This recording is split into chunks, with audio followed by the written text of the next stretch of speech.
The first 3 weeks of the eruption here in Hawaii, crazy things would happen in the middle of the night. A new fissure would open up and it would threaten a new neighborhood. Thousands of people were evacuated from their homes. I started the Hawaii Tracker Facebook group to help people understand what's going on and get their questions answered.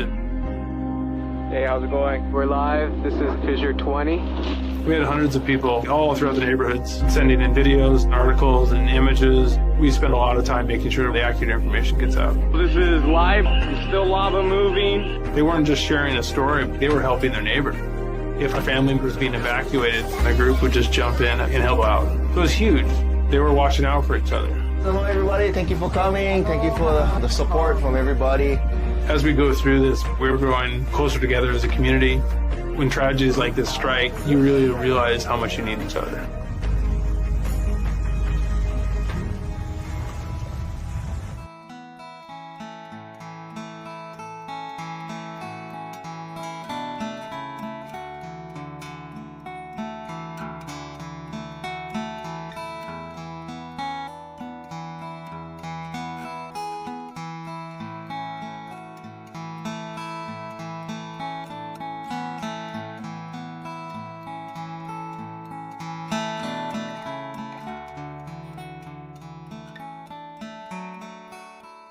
We are the Hawaiian Volcano Education and Resilience Institute, HVERI for short. A lot of people know us from the 2018 eruption of Kīlauea in the Lower East Rift Zone.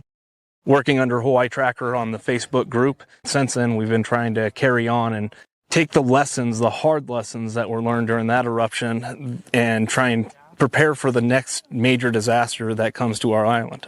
Yeah, so we do that through two different programs. One is volcano education, and the other part is digital resilience, which we address through online groups on social media. So the way the two programs work together is that the social media networks end up being a distribution pathway for all the information.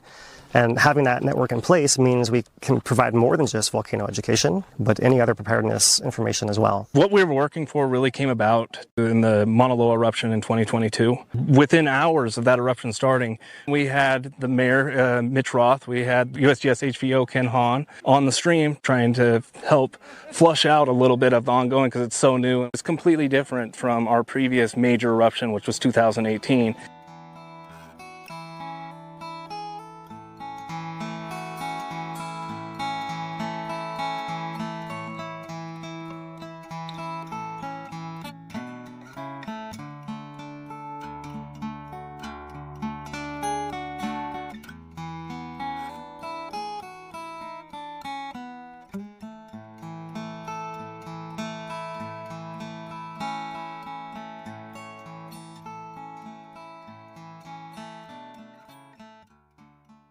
One of the things that Talmadge and I were talking about was how do we deal with social media? And it was something we needed to figure out and get right.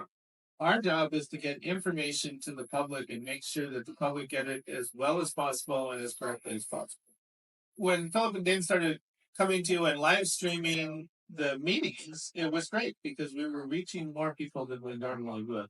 So when the eruption actually happened, we had this relationship. The interviews we did during the eruption, the most fun ones were the ones with Philip and Dave because they were more relaxed and we knew we were getting to the local community and people were asking questions. So those were the best, I think. I just want to really give a shout out to those guys and how we worked as a team on this eruption. It really worked out well and we got to a lot of people we wouldn't have normally got.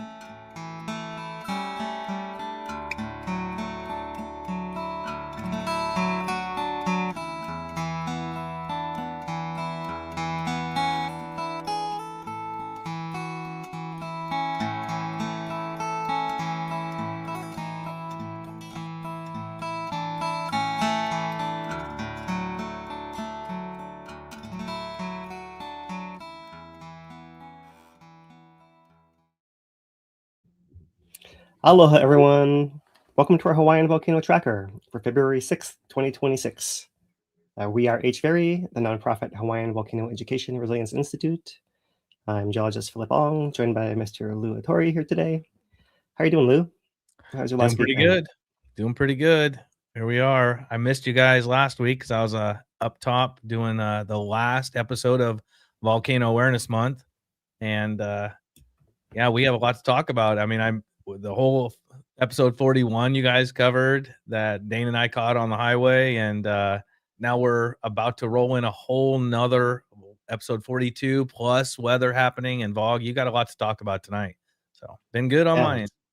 Yeah, and we're going to show the presentation we recorded last week as well at the That's back right. half of our broadcast Yes. today. Yeah, so yeah, that's our menu today. What's been happening since 41, what's coming up to 42, and that presentation. Yeah, I think you guys are going to really like the presentation that I recorded last week with Professor Lis from Hilo, Volcanology 101. It was the second one that I did with Volcano Awareness Month with a professor from Hilo, and they were really good. Not that any were bad in the last couple years, but these were really good presentations. So I hope you guys enjoy it. Yeah, absolutely. Yeah, so yeah, stick around for that if you can, or catch us on the replay. And in any case, Lou will be leading discussion in chat as usual. We're missing Dane tonight. He is giving another presentation elsewhere. So good luck to him as well. So, all right. Anything else, Lou, before we get into it? Nope, all good. Hit it. All right. Let's switch our screen around. Let's get the right tags on here. And all right. Hello, everyone. This is our Hawaiian Volcano summary for February 5th, 2026. Following episode 41 of Kīlauea's ongoing summit eruption, activity has been paused for about 12 days as the volcano recharges for its next round, which is currently expected in another week or so around Valentine's Day. We're looking at the live camera from V3, showing active degassing of both the north and south vents of Kīlauea during this pause. But if we look back over the past week from the V3 camera at the nighttime views, you can see we've had sporadic glow and occasional flaming reported by the USGS from both vents there. So not a whole lot of action, pretty quiet there. During the daytime, the views are more like this. Lots of fog blowing throughout the national park with variable and light winds in the area, and making observation more difficult because of that.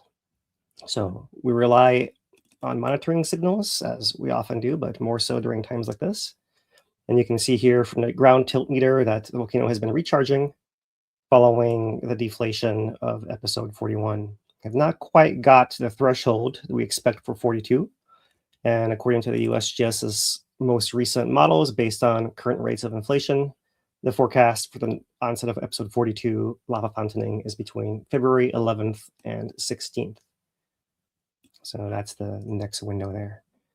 Just to remind you, all this activity has been occurring within Hawaii Volcanoes National Park in Kīlauea caldera in Halema'uma'u crater. You see the footprint of the eruption here through 13 months.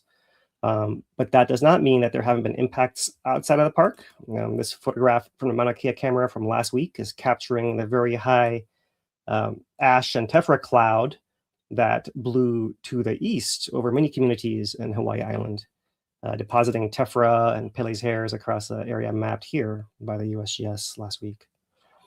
So currently we are still dealing with VOG. Here is the VMAP project's VOG forecast, looking at sulfate aerosol particles as they fly from Kīlauea volcano and are spread by these light and variable trade winds all across Hawaii Island. You can see over the next 48 hours, the winds blow this orange and yellow splotchy areas across much of the island here.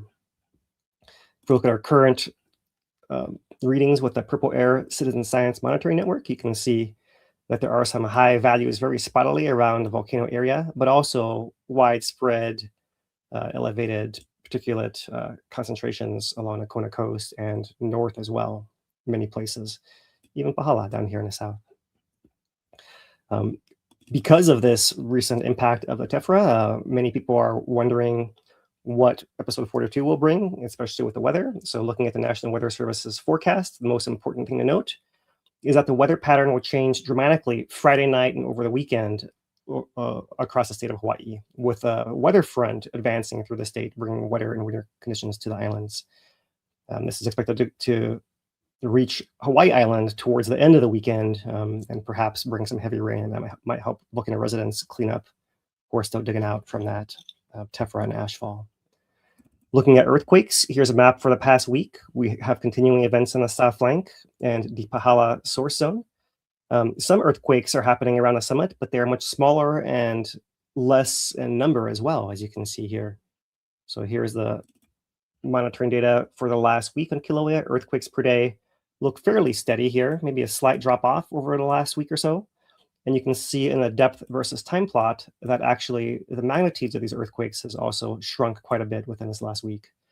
So it's not quite clear what this means as the volcano is recharging to 42, but as before, there are many possibilities, most likely of which is a resumption of the eruption through fountaining from the existing vents. Now turning to Mauna Loa, monthly update's been released for February by the USGS. The volcano remains at alert level normal in green. It had increased earthquakes over the past month, but that has reduced here in the last few weeks as well.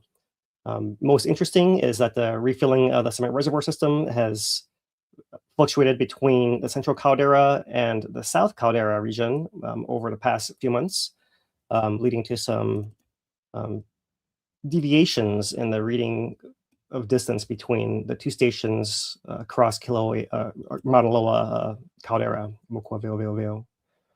So when that's what you see here is a shift to the south caldera there, and then returning to the center there.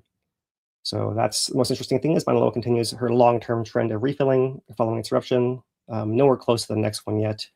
As you can see here, our earthquakes per month for the past 5 years are still quite low and nothing compared to what we saw in the years ahead of the eruption. And that's our Hawaii Volcano summary for this week. Okay, so let's jump to our hazard summary, which is the gas and the tephra, as we now all know.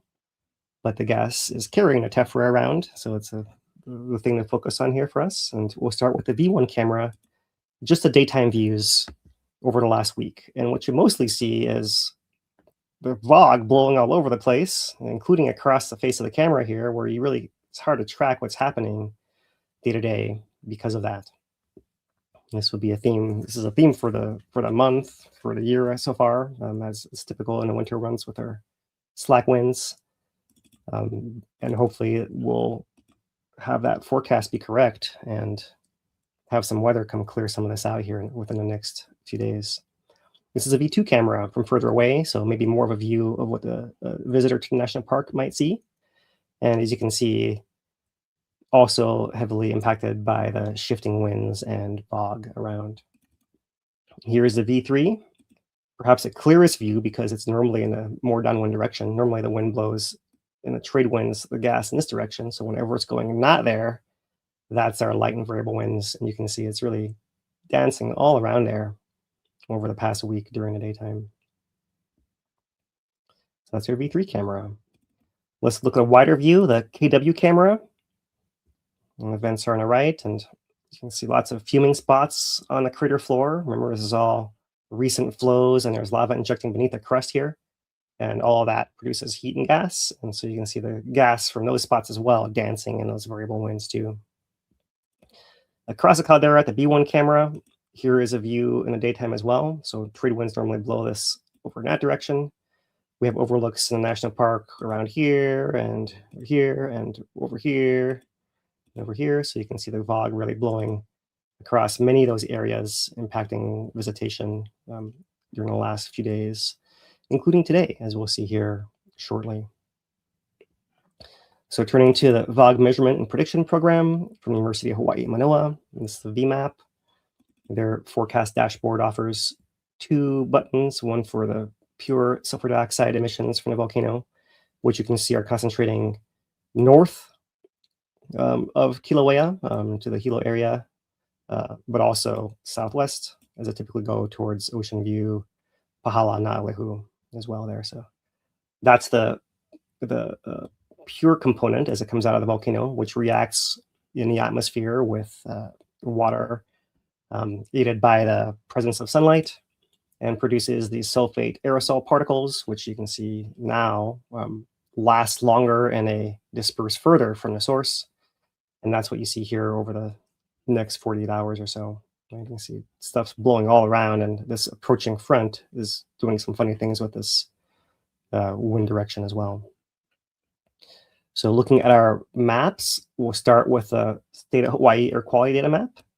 And as last week, we were seeing elevated values as far as Maui, and we actually had someone in the chat last week report from Maui that that was actually VOG that they were experiencing over there. So perhaps that's what's going on here today. If you're in the chat again, let us know, our Maui viewers. Otherwise, on the state map, we're seeing all greens, although some elevated numbers across the stations. You can see there's not very many stations. And so for that reason, we like to check multiple sources, including what has the most sources here is our Purple Air Citizen Science Network, where any citizen can buy a weather station and connect it to the internet.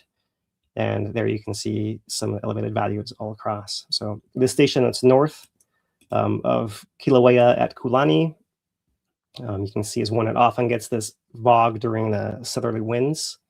And you see here a little bit of a history of the concentrations of gas at that site. It hasn't quite reached into the red here, but you can see it's gone through the yellow quite a bit in the last little while.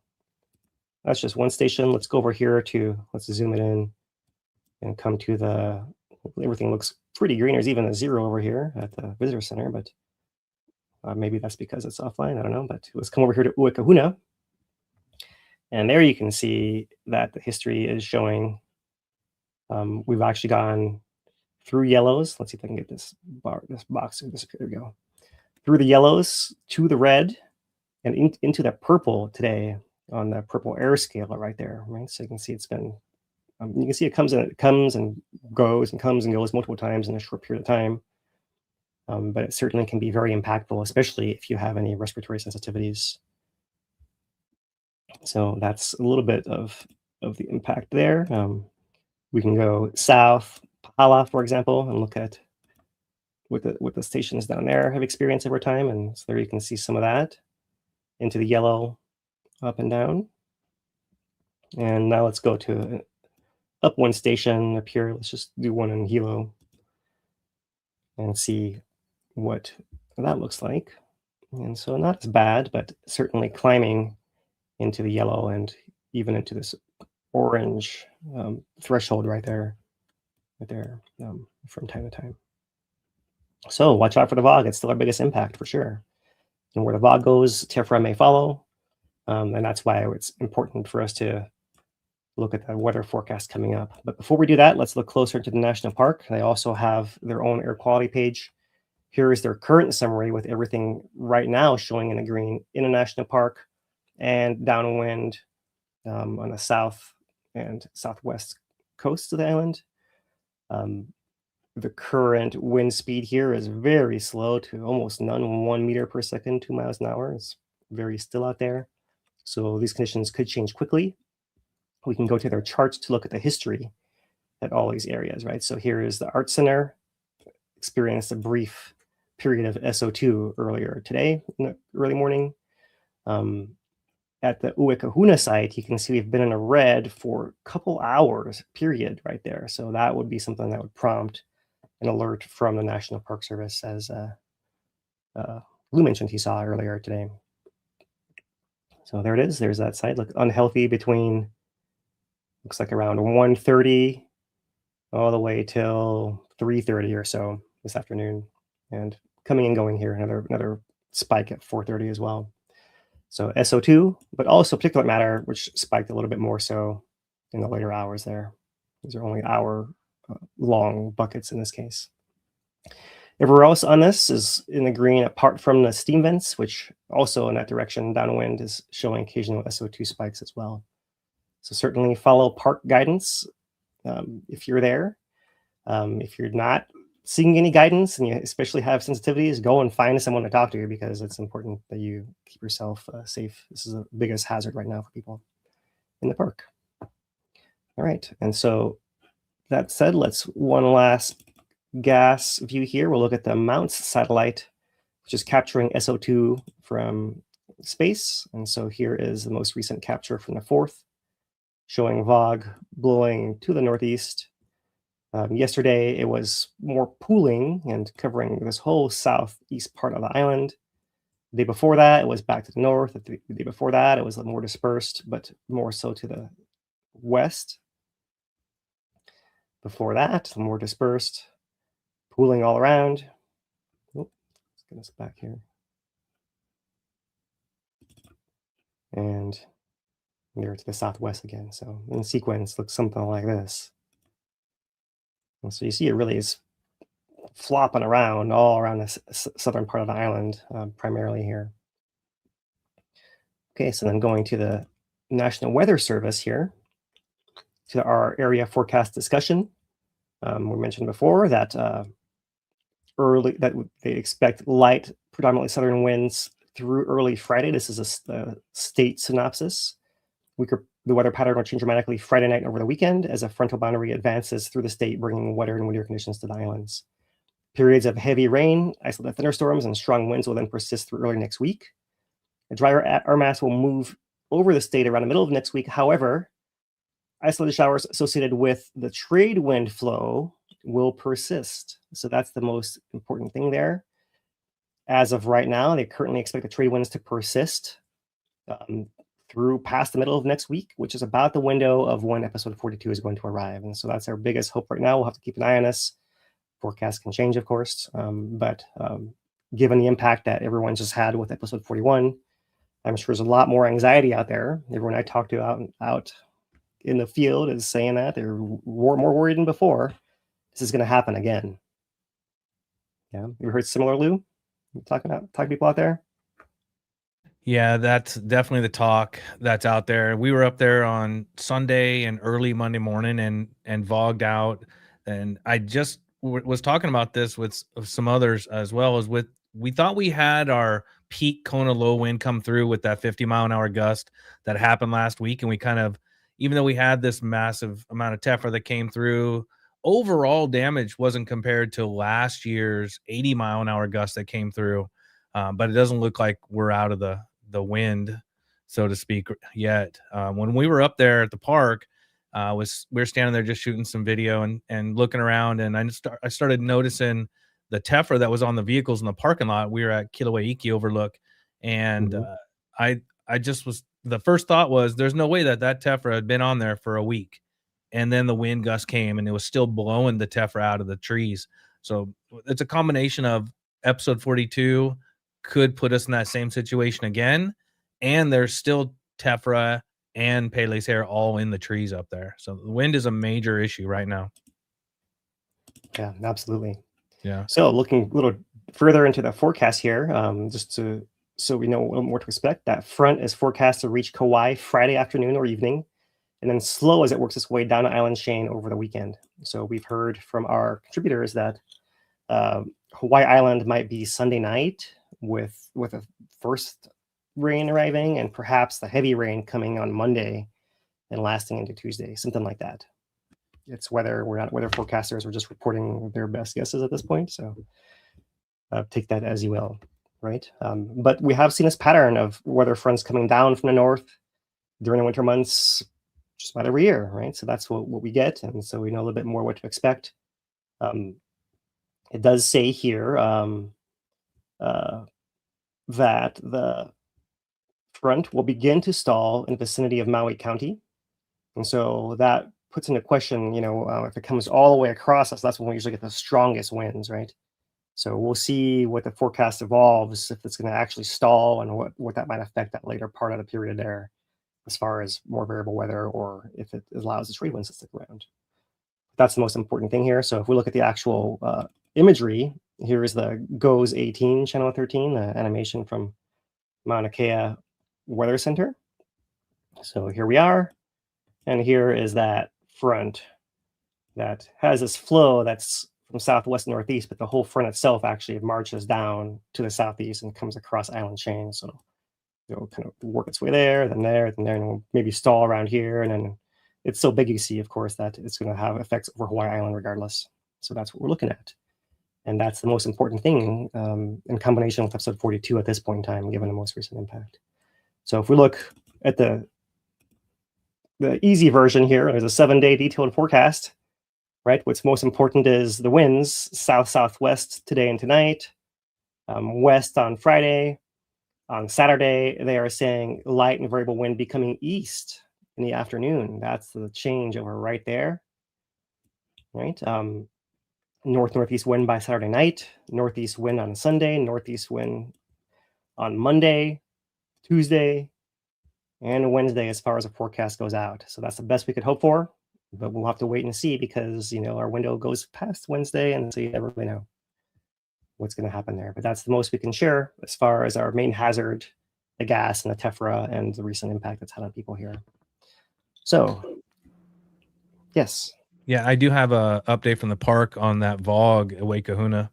If I can jump on your screen real quick there. Can you zoom that in? Can I bring this in a little bit? I can't bring that in, can I? I'm just going to read it to you. Due to light, this is 1 hour ago from the park. Due to light winds, we're at red. It was like Phil was saying, visitors should monitor park-wide air quality. Everything is open up there, but there are areas with green good area, including sites along Crater Rim Drive, East and Chain of Craters Road. Park staff could temporarily close areas for everyone's safety. So just be aware that if you're up there, that they could close it at any time. But from what the park is saying right now, everything is still open. They're just in full monitoring mode. Awesome. Thanks for that, Lou. Timely addition here. All right, so let's move on to our observations and try to keep ourselves moving here since we have a hour-long talk here coming up as well. So here are our visuals. I thought I'd start off with the B1 camera comparing an image from about a week ago. Hold on. You're not there. Drop it up there. Oh, I see. Here we go. There we go. All right, here's our B1 camera, and I'm just comparing an image from the 27th of January to the 5th February here. Two clear images that are easy to compare. And really, when you look here, there's not a whole lot of change. Sometimes we see land rising or falling. And I'm doing the snapshot because there's a lot of in-between views with lots of VOG, which make it hard to compare or really keep track of any pixel over a little animation here. So really, you don't see a whole lot of change at all from the east end of the crater. And coming to the KW camera from the 26th compared to the 3rd, with the two clear views I found recently here, the biggest change is visible right in this ponding area right here, which we're seeing actually sagging, as we've seen happen after every episode recently thus far as well. So no major surprise there, but still cool to see that. Let's zoom it in for those of you guys that watching on smaller screens. You can see some areas back here not moving, and then you can see this little zone right in here seemingly changing texture. It's really dropping downwards in 3D there. That's the biggest change over the last week. We look at the nighttime views. Here's a V1 camera for the last week. You're seeing glow, persistent spots of incandescence here and there, but it's intermittent. It's not constant the entire time. Here's a V2 camera, which is further away, and you actually see less. So if you're visiting the park and you're looking through a camera like this that doesn't have very good night vision, you might not see a whole lot. But so hopefully your eyes are doing you better than that. And then here's a V3 camera, maybe showing us the best view of the nighttime glow and these spots of incandescence by the north vent here. South vent, north vent, both of them showing these little spots and these occasional illumination from the glow. Harder to see here in this speed animation, but there have been some reports from the USGS of occasional flames as well, including some from last week. We'll let Lou talk about that here in just a couple minutes here. Before I do that, to finish off, here's the F1 camera for the last week, which is great because it sees through the whole VOG. And so overall, you also see not a whole lot of change over the last week, really with the biggest change happening in that central spot of deflation, which at this speed, you don't really see it that well. So those are our time lapses from this past week. We'll just do a quick check-in on the live cams right now before passing it to Lou. Here is a V1, completely VOG'd out. The V2, half VOG'd out there, and the V3 with the clearest, best view of that really thick fume output from the north vent and less so from the south vent right there. So we'll talk more about the monitoring signals in the USGS reports, but I do mention the flames, which I'll pass to Lou to talk about among other observations you've had this past week. Right on. Yeah, you know, the story is really VOG, right? And we bounce between those three cameras, and at any time of the day, 1 to 2 of them are completely VOG'd out. So it's constantly bouncing between them to see what's going on. And it doesn't help at night. We know the V2 camera at night is difficult. It just doesn't have the low light sensor. It's all the way at the other side of the caldera. It struggles. there have been some moments of glow picking up off that camera. So when we see any type of light on that camera, we know there's something more significant happening, whether it's a big push of gas, we get a big glow off of that, or spatter starting up. Not much this time around because it has been pretty foggy out there. There was a report of some flames. I'm going to show you those in a second. Let me drop up the first shot here. Phil just ran through them pretty quick. That was probably one of the best flaming glows we caught. It's at 2 o'clock in the morning. Is full moon activity going on right there, so you can see the caldera is lit up pretty good. Give you a good idea. There's no spatter that we could see, obviously, unless we were standing up there and zoom in on it, but pretty much just glow. We did catch spatter 2 nights ago briefly. Last night, well, let me keep going with all the flame. Here's the one shot of the early morning flame. HVO had talked about the flames that went on at what time was that, Phil? 10:30 or 11:30 at night, I think was in their report. But this was what I picked up on first thing in the morning. I'll go ahead and I'll play that again. I think this was a little bit bigger than what would happen at later in the evening. And this happened throughout the early morning. I'm not going to bring up the whole 4 a.m. thing because Dane's not here and it's not fair for him to not be able to give it to me when I bring up 4 a.m. But it kind of started about 4 a.m. and trailed on since after that. Now, last night was tough for observations because of the fog, and looking through the lens of the V1 cam is extremely difficult at night when there's low light and a lot of fog. Phil played the F1 cam. I'm going to play it here again, and let's see if I can grab it here. You can see the vent off there on the side, and it, like Phil says, it cuts through the fog, but it's not enough to really pick up on spatter. And those are the messages that I keep getting asked. Are we seeing any spatter? We can't see it because there's so much fog in that caldera, and it's pointing right at the V1 cam, which is our best really hopes some nights for fog. The USGS-HVO zoomed in on the vents, which help us out, but we're all just waiting like you guys. So that's our observations for the week. We hope things will clear up and get a little better views. It's interesting how spoiled we are now, right? Because like we actually have 3 live cams. We're like, oh god, 2 of them aren't showing me anything. Right. What's going on? Like before, we didn't have a single one. That's crazy, right? Yeah, it's so crazy. There wasn't even any spatter to ask about because no one got to see it unless you're standing there in front of the thing yourself. So yeah, just to shout out the USGS here, we appreciate them.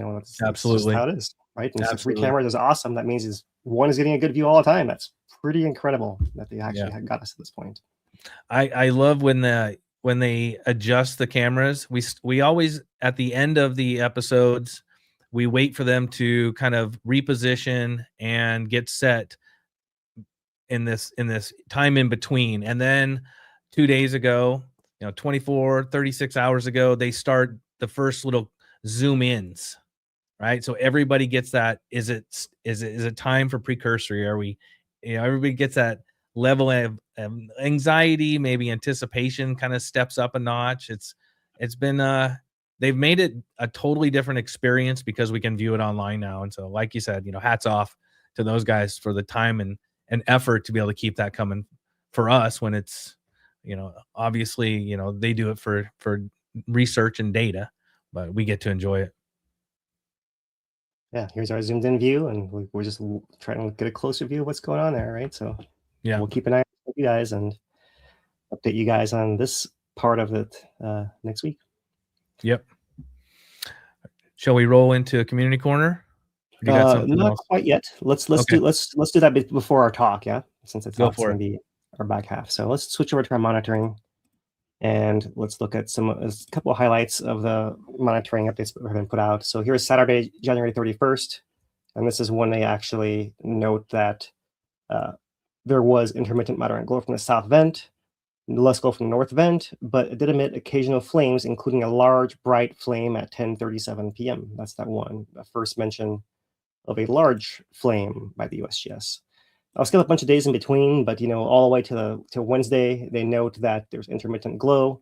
They note that small flames are present many recent nights. Essentially, that's repeated over and over the week, and so we'll just leave it at that, and we showed you what was really up with that. across the video. So today's update puts out the window of February 11th to 16th once again, and notes this lack of glow actually over the last night, although there is a tiny persistent spot of incandescence at the north vent. So they did see vertical views into the south vent yesterday, saw no incandescence. North vent was obscured by the gas plume.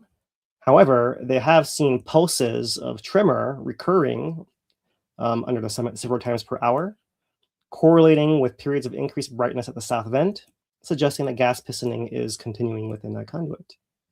So that's the lava's in there. It's just too deep to see, too bright to see it in the daytime, and we just wait for it to come up a little further. The other interesting thing to note here is that the SO2 rate was measured on February 2nd, and they measured it at, they're actually reporting probably beyond the error, really, but 5,000-ish tons of sulfur dioxide per day, which is slightly higher than the typical range of 1 to 5,000 tons observed during previous pauses. So that's interesting. The gases are coming up more so. So we've wondered in the past if that means that the episode might come a little sooner, since the gas emissions often correlate to the magma input to the volcano. So wait and see once again there. The USGS is also now including the weather forecast. For example, today's southwest winds of 6 to 11 miles an hour, and noting areas around a national park experiencing higher than usual levels of fog due to the ongoing light and variable winds. So that's really it. 42 is sometime around Valentine's Day, with the window really being the 11th to the 16th. But if you're going to pick one day, why not Valentine's Day? Let's see what she does for us there. Maybe we'll have a heart-shaped fountain, right? Who knows? So that's the text updates. Just to remind you, everything's happening within the national park in Kīlauea, the summit caldera, and most recent stats shown here. We'll not do a stat update today since we are going to have an extra presentation, but we'll do that next week here. So our current signals for the last week, our laser is not showing much with the range and noise on here, but our tilt's coming up at the summit and steady flat or going down at the East Rift at Pu'o'o. Earthquake counts over the last week, fairly steady, but really you got to go back further in time. Here is a depth versus time, and really you can tell here that the beginning of the week, those first couple of days, we had these bigger earthquakes continuing, but earthquakes have been actually less and smaller over much of the past week here in this shallow portion. If we look at where the earthquakes are still occurring, we still have the south flank events. It's really the summit that's missing and smaller. So really it's the summit events that have backed off. And so that's a curiosity. We also are going to wait a next chapter from the volcano on. Zooming out to the last month of data, more noise in the laser rangefinder. You can't see much there. We do see more of this sawtooth pattern of deflation during episode 40, recovery of the volcano, deflation during 41, recovery. And so we'll expect another pattern like that for episode 42 upcoming. But we've not quite reached the threshold there that's expected for that to occur. And part of that is because we actually dropped so far, we lost quite a lot of ground tilt during 41, about twice as much as we had during 40, right? So you can see it's a longer, a larger fall, a larger output of volume, and therefore a little bit longer recovery as a result of that. And dive into that a little bit more next week as well. For our earthquake count for the last month, we noted here they are. We had this initial flurry at the summit a couple weeks ago that was then followed by these consistent earthquakes at the summit, and then those are the ones that have backed off here, as we mentioned during our summary, looking a little smaller right there. You see the deep Pahala zone is still fairly consistent, with its natural variations that occur there. So over 3 months, there is our pattern. You can see here relatively how 40 was smaller than 39 and 41, right? And so usually the longer the drop, the longer the recovery, the shorter the drop, the shorter the recovery. And that's a bit of that. So this is a big one. It's going to take a little bit longer here. If you're curious, the average over the last 10 episodes has been 13 days of pause between vigorous eruptions. Although none of them has actually been 13, that's the average. The most common one has been 16 days over the past. So some statistics there, we can dive into some more later. Over the whole eruption, here is the pattern, and you can see that the threshold has varied, sometimes trending downwards, sometimes staying flat.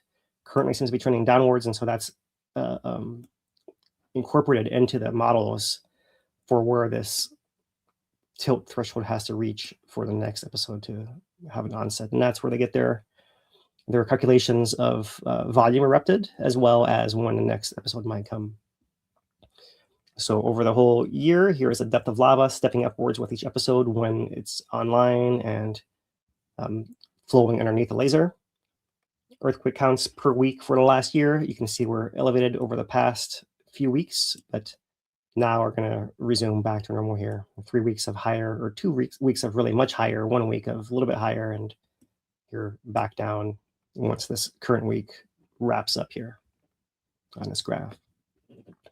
Our summit GPS measuring the cut air distance north to south is still showing quite a lot of this, as I keep calling it, an accordion pattern, where it's stretching out slowly over the course of the recharge, and then dropping quickly during the episodes, which last on average 8-10 hours, something like that, right? 6-8 hours. So that's a really fast drop, as opposed to these days-long recovery that you see, and stretching further apart over time as well. So it's like a wiggly tooth.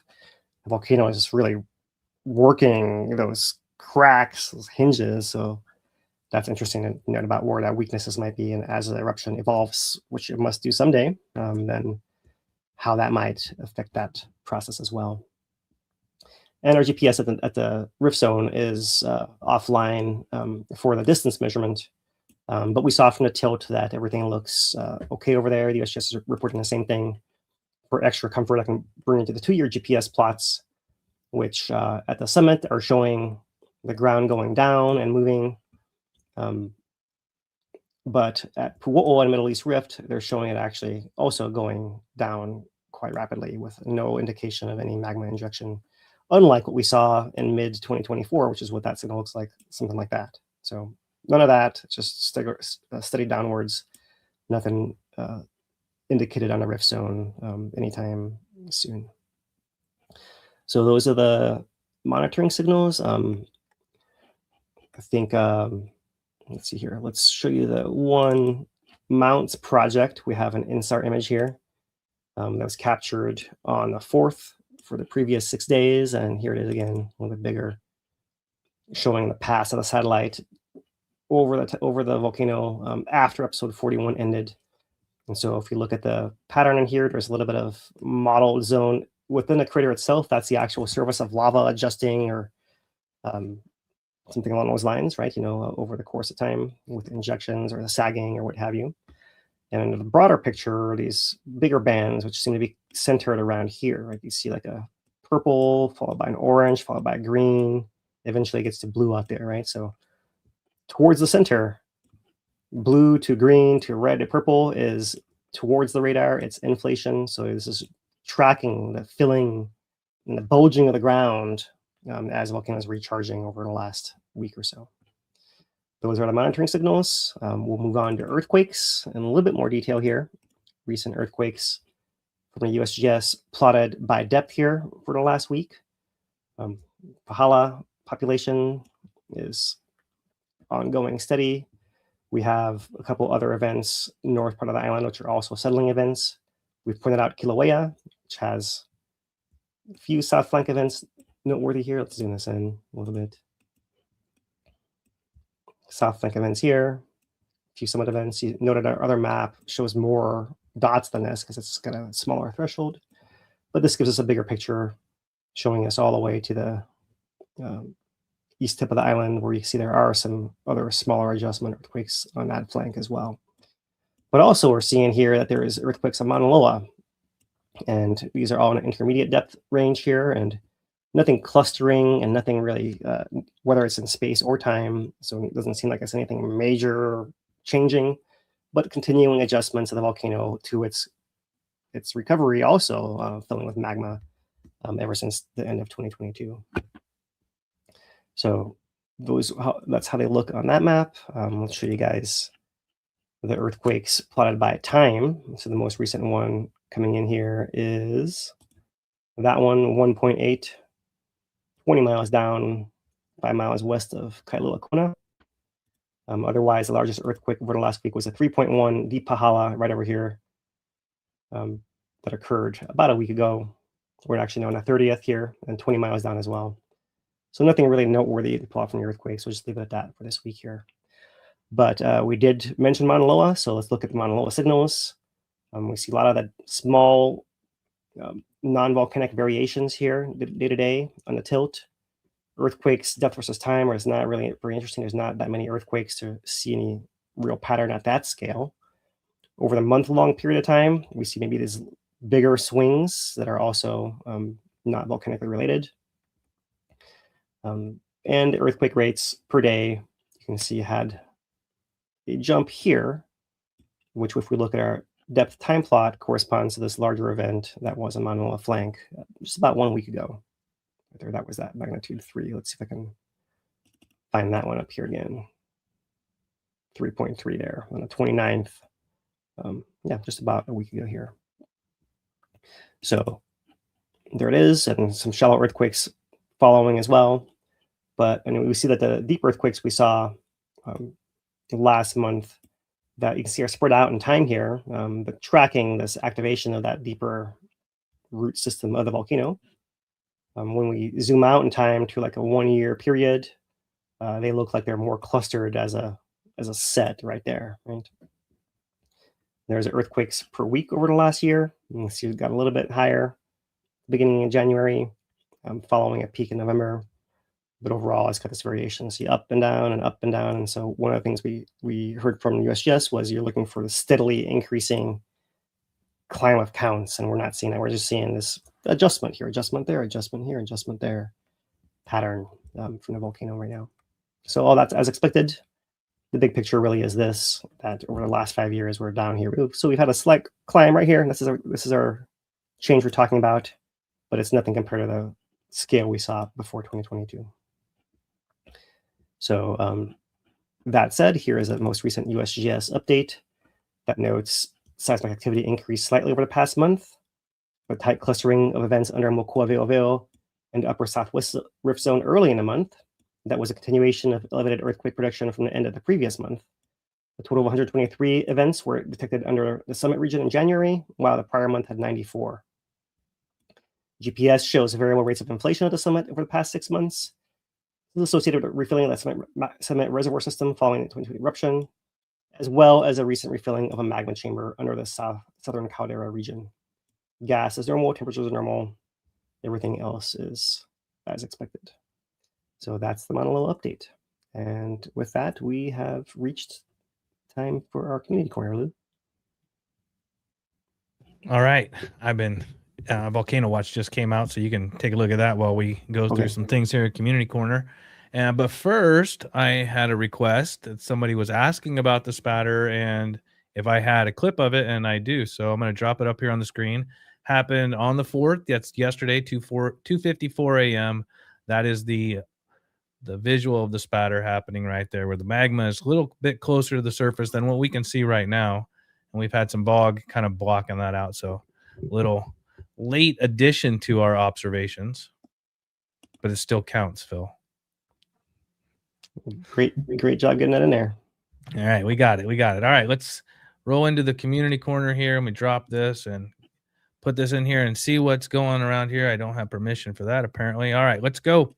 As we know, there's still renovations going on in the park tonight and every day for the last year.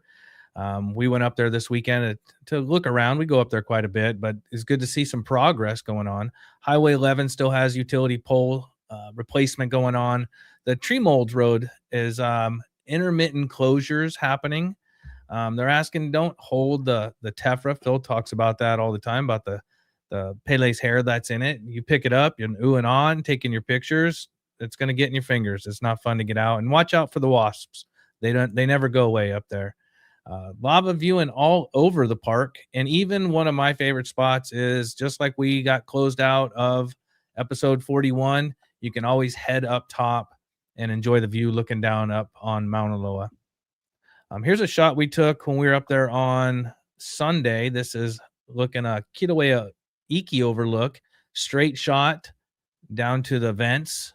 Great shot. As a matter of fact, that's right there in the parking lot. If you didn't even want to get out of your car because it was cold, you could take a look at the episode going on. This is where I was talking about earlier, where Tephra was getting blown out of the trees onto the rental cars. There are your lava viewing areas. They're everywhere. They'll pretty much only be dictated right now by VOG. If the park closes down an area, that we've seen them close down Waikahuna, Keanakekoi, Kilauea Overlook, we've seen them close those areas down due to safety. So my best recommendation is pull into the Welcome Center if you're curious. It's hard when the fountain is going off to not be so anxious to get out there and get your look, but it doesn't hurt. If you've never been to the park, drop in there. And even if you've been to the park, just drop in and ask a question. You know, what's working, what's safe, and where to go. Here's the progress that's going on down at the old visitor center that they have completely taken down and rebuilt. This is what it looked like a little while ago, and this is what it looks like right now. They've got the roof going on there. Progress is continuing, so good job on the park, just pounding away up there. There's another shot of it right there. It's going to be a really nice outdoor pavilion. They didn't have this up there before. This is replacing the bathrooms, the third only flushable toilets that you can really access. So they're replacing that with this outdoor pavilion, but have no fear. They have new bathrooms that are flushable on the other side that are going up right there. So roofing on the restrooms relocated to the east end of the building is complete. And the leach field, important part of it right there, and absorption beds are close to being finished. Environmental assessment protocol is being followed. There's another shot of it right there. So hopefully in the next year, we'll have this all reopened. We'll get our parking back, and the visitor center will be back in action, and we'll get back into our after dark in the parks up there. Here's a shot of the HVO building that is almost done. I found out last week that everything here is tentative when it comes to completion dates due to weather and eruptions. But it looks like somewhere between the springtime. I'm not going to put a month on it. I'm just going to say the springtime right there. They'll have their new office, and they'll be out of the Ironworks building downtown and call this their new home. Probably one of the nicest buildings on this island. So I look forward to them getting in there and keeping their work going for us. It's got an elevator, I heard, yeah? Heck yeah. Think I'm walking up the stairs when I go in there?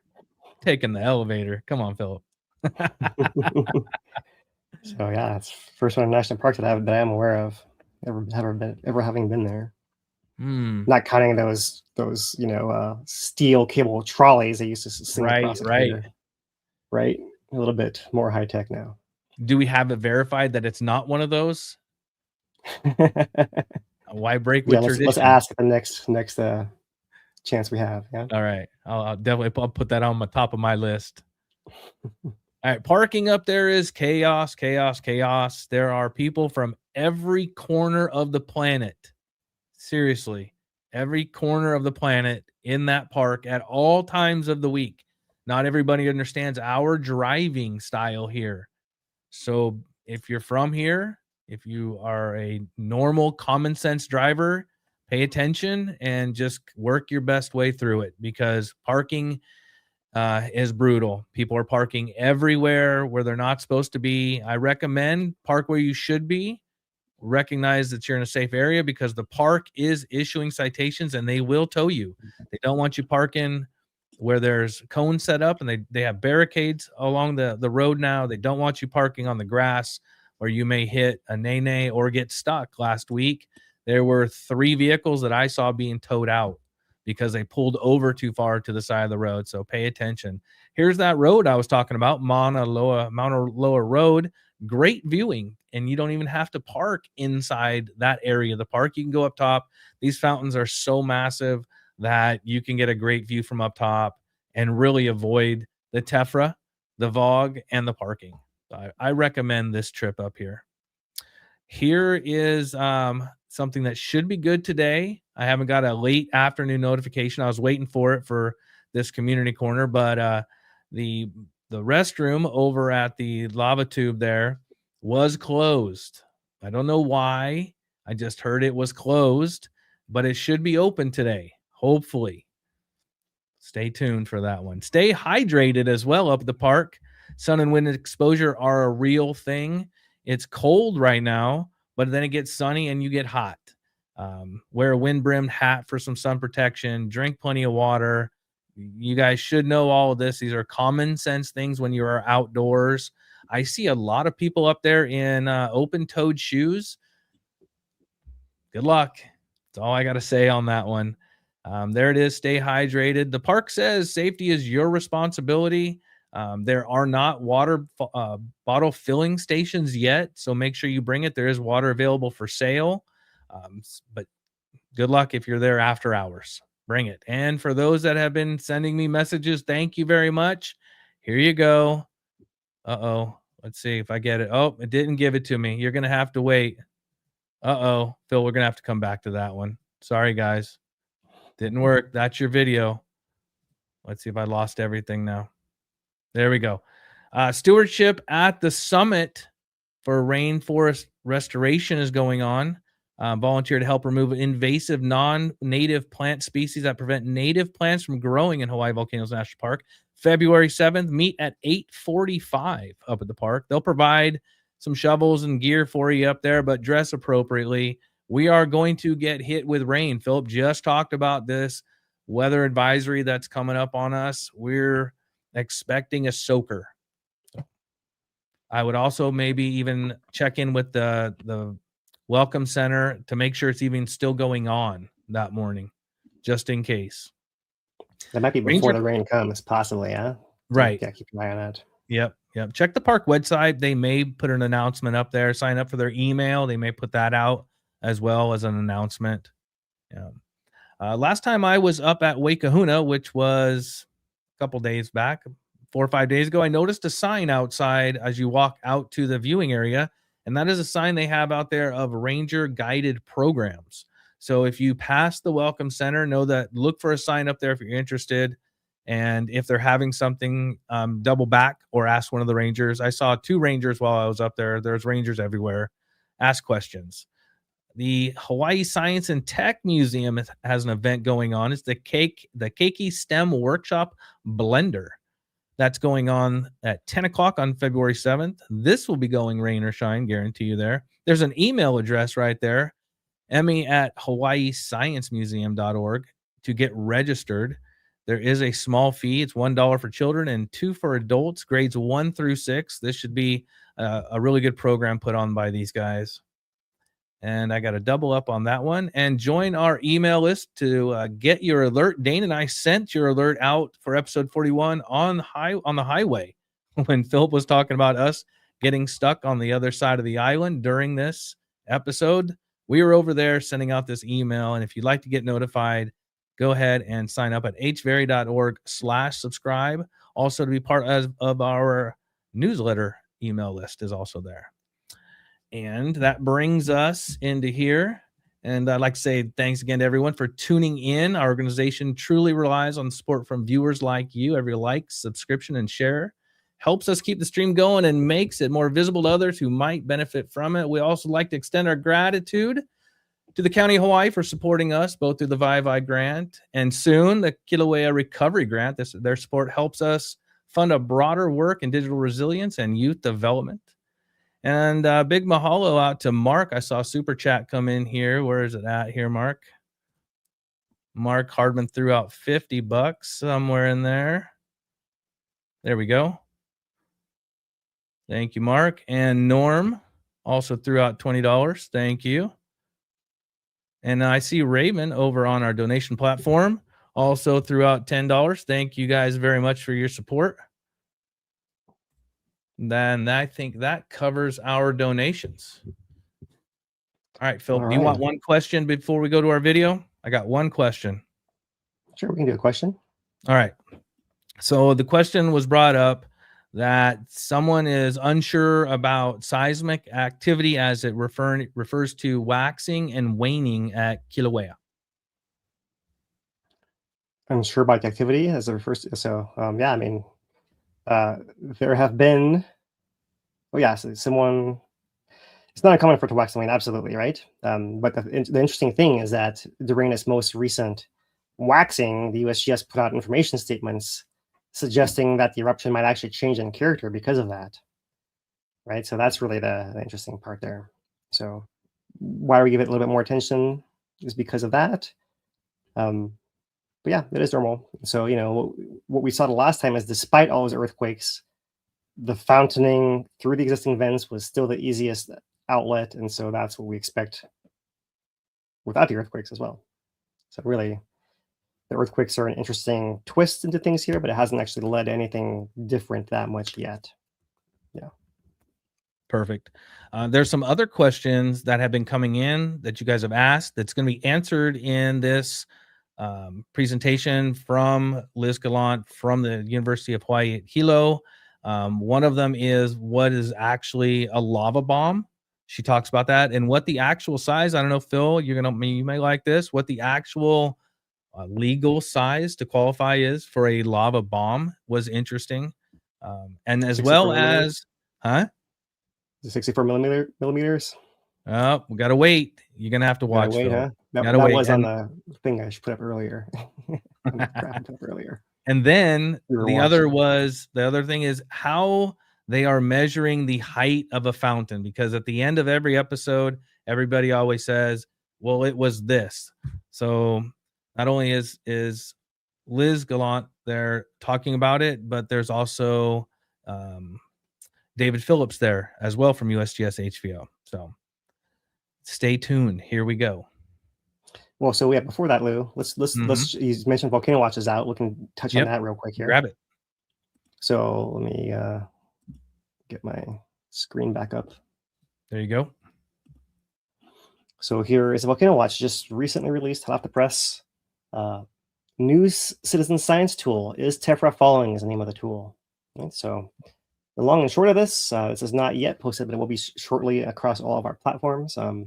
Is that the Alaska Volcano Observatory has a tool called Is Ash Falling? Because they constantly have ash falls in Alaska. And they basically are crowdsourcing the data because you can't go out and measure everywhere the ash is falling. It's much easier to have everyone report to you whether ash is falling or not, wherever they are. And that's what they can use to then draw their maps of where things are falling, such as the one we saw put out last week. And where is it? Here it is, right there, right? So these kind of maps, how do they draw the boundary between the orange and the yellow and know that it goes right there, or the red and the orange and know that it goes right there, right? You have to have a data point, one over here and one over here to make the distinction. So the more data people can submit, the easier this becomes. Right? So yeah, there is that clue for the class size again for those who are looking. But back to the Volcano Watch, the tool. I won't read through all of this, right? But the tool looks like this. Is Tephra falling? You can report the time. It loads to wherever you happen to, load it right then and there. You can click on a map for a location. Let's say you were, I don't know, over here. It loads the lat longe in there, or you can type in an address otherwise. And you can say Tephra is here. Right. Otherwise, you can optionally include some information if you like, but none of that is shared. Of course, everything is protected. And really, they're interested in like the size, average size, and largest size and location. Is it continuous or discontinuous? And they are interested not only in yes answers, but no answers as well, because that helps you draw the boundary between where it did fall and where it didn't fall as well. Right. So that's basically the short version of it. But yes, we'll leave it at that and look for the information further on our feeds. And so that said, let's go to our Volcano Awareness presentation, Lou. All right, let me get it up here. There we go. All right, enjoy Dr. Lis Gallant. Aloha, everyone. Aloha. Good evening. Lots of familiar faces in the crowd and other folks. It is my great pleasure to introduce Dr. Lis Gallant, who is now a professor at the University of Hawaiʻi at Hilo. And Where did you go to college, David? I myself am a graduate of University of Hawaiʻi Hilo, and I was a geology major there. And the ties between UH Hilo and Hawaiian Volcano Observatory have never been stronger. And so Lis was a National Science Foundation postdoc researcher working at HVO for a number of years, and that was, of course, where I first met Lis. And doing amazing things. And every time I turned around, she had new ideas and new toys or scientific instruments like, radars, ground-based radars, not just the satellite ones that we normally use. And she's always coming up with new ideas and ground-penetrating radar, all of these amazing things. So it's wonderful to have her giving a Volcano Awareness Month presentation. This is the last VAM presentation of 2026. It's been an epic Volcano Awareness Month. Katie Mulliken, maybe a quick round of applause for Katie, if anyone knows Katie. She made all of this happen. So without further ado, the star of the show, Professor Lis Gallant. All right, well, I have my own. I have mine. Okay. All right, my slide person has wandered off for a second, so David, can you man my laptop for a second? Yes. Just hit the next. There we go. So aloha, everyone. My name is Aloha. So I asked before, but we had some new folks join. How many of you live here on island? Perfect. So there are a lot of really great questions that I've gotten from some of my neighbors. How many of you know Arlene? Yeah, Arlene is my neighbor. And so the idea for doing something like this actually came because Arlene would ask me a lot of questions, and she goes and walks around the volcano like every morning. If you've ever met a person like my height with, I don't know, more, who looks like she is my age in her, personality, that's Arlene. And so Arlene asked me a lot of questions, and one of the things I noticed is that all of my neighbors are asking me really high-level questions, but then occasionally there would be like a weird sort of gap where like, oh, you guys are self-trained volcanologists on this specific volcano in Hawaiian volcanoes. And so when I talk to people, there are assumptions I make based on the questions that I'll get, and I'm like, oh, there are, we would call them in a non-shameful way, like a knowledge gap. And so because of talking with my neighbors, I figured this would be a nice kind of thing to maybe fill in some of the more broad basic stuff so that when we have these super high level questions that all my neighbors have, right, we're sharing a common vernacular. And so some of you might know some of these things and some of you might not, but we are gonna do our best, and if it seems like everybody knows stuff, you guys can just start asking me questions. That's fine too. Can I have my slide, please? So what are we gonna do today? Well, I'm gonna tell you a little bit about myself. Why am I qualified to talk at you about volcanoes? Then we're going to talk a little bit about how magma gets, right? How is magma created? We are constantly dealing with the end product of magma, which is our lavas or our tephras, but it turns out there's a lot that needs to happen for an eruption to start, and understanding that helps us understand where volcanoes can occur, why they occur, and the conditions we need to get them. We're also going to talk about different kinds of lavas. Did you know that there's not just on Pahoehoe, there's a whole suite of different lavas? It's dependent on the chemistry, and we'll talk a little bit about that, but not too much of the chemistry. If you're like my students, they took my class so that they would not have to take a chemistry class.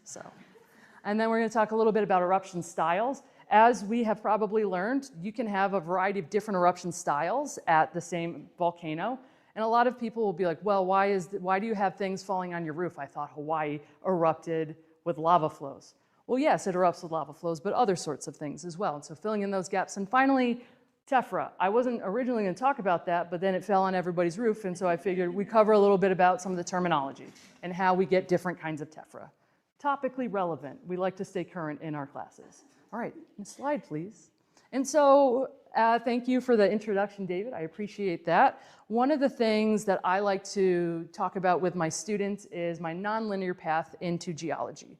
I feel like, a lot of people will talk to scientists right? As a person that worked with the Volcano Observatory, like, oh, they assume that we're just scientists and not other things, that you had it really put together. I did not have anything put together at the beginning. And so I actually have a pretty non-linear path through to become a volcanologist who's able to stand here and talk to you today. I didn't know what I wanted to do for college, and so I went to community college. I moved around a lot, but I'll say I'm from the New York area. That's why if I sound aggressive when I'm talking to you, that's just how we sound. If I don't like you, I just won't talk to you. Like that's just the New York way. That's just the New York way.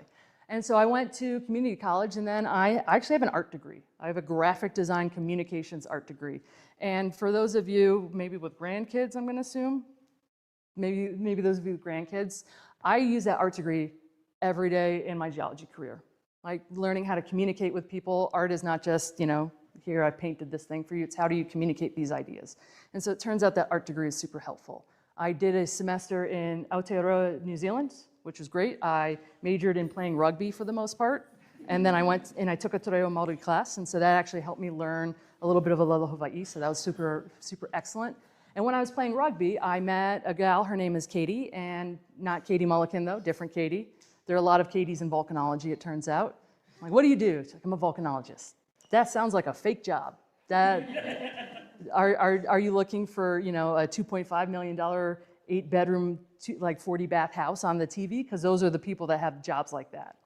And it turns out that was not the only person I met that was a volcanologist. I went back to the States and I was working and I didn't like my job, so I went back to school to become an elementary school teacher.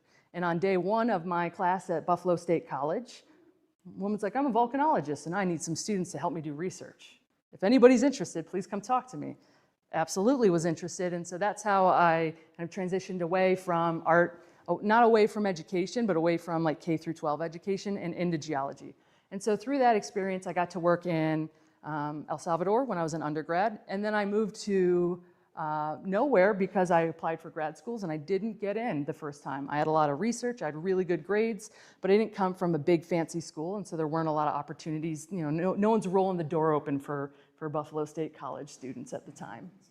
And then I threw my application into the abyss for the Hawaiian Volcano Observatory. And so if you don't like the product that is provided for you today, you can blame Frank Truesdell, because he's the one that accepted my application. And so if you don't like it, blame Frank. And so after I got my chops cut here at HVO as an intern in 2012, more of the doors opened for me. And so I went to the University of South Florida, known for its volcanoes, and I got a master's and a PhD there. Well, so it turns out when you don't live on a volcano, you get to travel to volcanoes. And when you live in Florida and don't like the heat, traveling outside of Florida, very attractive. And so then I graduated, and on March 1st of 2020, I moved to England. The timing was not ideal, it turns out in retrospect, and I was doing hazards work at the University of Cambridge, and it turns out that I am not built for that kind of environment. I'm not fancy enough, which is probably shocking to you sitting here, knowing me for about 15 minutes. And I had also applied for the role that I met David at, and so that's why I'm here talking to you now. And so when we talk about volcanoes, we're really focused here on Hawaiian volcanoes, but a lot of my experiences were formed outside of Hawaii. And so that really, I think, helps me have kind of a broad perspective on things while still maintaining the ties with the Aina and really focusing on why our volcanoes are special. Within that, these aren't the only volcanoes, but I think they're the best ones. All right, next slide, please. Thanks. And so I think that's all fine, right? I have the papers and the credentials to talk at you guys about this. But I think most importantly is, and if you hit next, it should start to play the video. If you live here, I'm your neighbor. This is what my house was doing right during the eruptions. I think there should be some sound though. Yeah, just turn it all the way up. Yeah. And so, right, those are basketball-sized pieces of tephra just bouncing off my roof. And if you listen to this on a phone, it's even scarier sounding, and it kind of felt that way. And so I'm not here talking at you folks, right? I mean, I am because I'm standing and most of you are sitting, but we're neighbors, right? We're going through this stuff together. We're cleaning off our roofs together. We are picking up our Tyvek suits from the Red Cross folks at the Cooper Center together. And so your experience is my experience. And so if you have any questions, I have some of the same lived experience, so happy to chat. All right. Most of you know what this sounds like because you were living in it too. So next slide, please. And so we've already covered too much of it already. Let's talk about how magma is born. Right? Next slide, please. And so it turns out that under normal conditions in our crust, right, the Earth has some different layers to it. There's a core, there's a mantle, there's a crust. Nowhere in the crust should magma actually exist in a molten form, right? How many of you are divers? Do you go, or have ever been in the ocean and tried to go down further and it felt like the ocean was trying to enter your brain through your ears, right? As you go deeper, you have more intense pressures. And it's the same thing in the Earth. And so once we get a kilometer or mile, whatever you want below the crust, our pressures and our temperatures are high. The temperatures are high, that's good for melting, but it turns out if you have enough pressure around something, it's not gonna want to exist in its liquid form. And so nowhere in the crust should magma actually exist in a molten form. All right, next slide, please. And so this technically means that volcanoes shouldn't exist. Do you think this is true? No, we could go outside and look at the trappings of the fact that they very much exist. So can you hit next, please? Thank you. And so they obviously exist, and so we need to change what normal looks like in our crust, and we can do that in a variety of ways. And so, question for you folks, and I like to use a lot of cooking analogies when I'm teaching. How do you change the melting temperature of something? Or how do you get something to melt? Does anybody want? This is interactive. Come on, guys, you like my students. So you said you add salt? Yeah, you can add something chemical as a catalyst to the reaction to change it. That's great. So adding a different catalyst, that's one way to do it. I'm going to put the easy one out there. You can add heat, right? You can melt things with heat. I hope none of you. I think Yvonne was your umbrella wasn't melted. It was just punctured, right? It was just punctured. Yeah, I've melted a couple of pairs of boots doing field work though. So you can add heat to melt things. There's one other way. So, pressure. Yeah, you can remove the pressure. All right, great. So can you hit the next slide, please? Thank you. And so, yeah, we can generate our magma, or we can, generate melt through the removal of pressure. Has anybody ever been to Iceland? Excellent. And so they have volcanoes that look a lot like ours, but the way that they get their eruptions is a little bit different because we have the boundary of two tectonic plates at Iceland kind of pulling apart. And so that's a removal of pressure. This is us in the middle. Does anybody know what Hawaii sits on? What you got? The Ring of Fire. The Ring of, so we sit in the Ring of Fire. We're actually right in the middle of it. On a hot spot? A hot spot, there we go, excellent. So yeah, it's on a hot spot, so aptly named, right? And finally, we can also add water, so that's like your salt example. And those are the different ways that we can get melt. So next slide, please. And so that's great, we can get melt, but does that explain how it gets from wherever it's forming down in the abyss up to the surface? Well, we have a lot of high pressure, and so if it's just there existing, we need something else. We need to think about some other kinds of forms. How many of you were alive in the 70s? I expect more than one hand to get raised, right? So next slide, please. Right? Some of you might have had these. And so buoyancy, right? As we are melting or rock that's in the mantle or in the crust, we are making something that's now less dense than the rocks that are surrounding it. And so that's when we'll get our magma starting to rise. And so when we're thinking about the Ring of Fire, for example, there's a reason, we're weird and we're in the middle. I like it that way, but there's a reason why we have concentrations of volcanoes around the outsides, and it's because melt is being preferentially generated in those areas. You can get hot spots. Has anybody ever heard of Yellowstone? Yep. If I had $1 for every time people was like, when's Yellowstone going to erupt? I would be volunteering for free more often. But yeah, buoyancy is the answer. So unless you have a hot spot, and there actually, there are some hot spots. They're not rare, they're not unique, but they're not the most common way of getting melt. But you have to have some really particular conditions in order to get volcanoes to pop up anywhere, really. And so let's keep going. Let's keep going. Perfect. And so, right, we've already talked about how we get melts. We talked about how the melt kind of ascends upward, but are all volcanoes the same? How many of you have ever been to the Pacific Northwest? Right? Or how many of you remember Mount St. Helens? I can ask that now in this room. I can't with my students. Half of them, how many of you remember 10 years ago? I was 7. And so next slide, please. So yeah, let's talk about the different sorts of, magma flavors. Well, we have different kinds of plates, right? Obviously, the rocks that we are standing on are a little bit odd because they're, pumping directly out of the mantle. But if you go to the continent, do the rocks look the same? In certain places, maybe. Maybe you've never looked at the rocks on the continent. But we have two different kinds of crustal material. We have rocks that are made of more felsic stuff. So anybody ever seen a granite countertop? One of my pet peeves one of my scientific pet peeves, most of those countertops aren't actually granite. They just call them granite countertops. But the lighter colored rocks that we have, that's mostly what the continental crust is made out of. Most of what the oceanic crust is made out of is the stuff that we're standing on here. Does anybody know the rock type that we have? Basalt. Perfect. And so we have those two different kinds of rock types. And so depending, next slide, please. And so depending on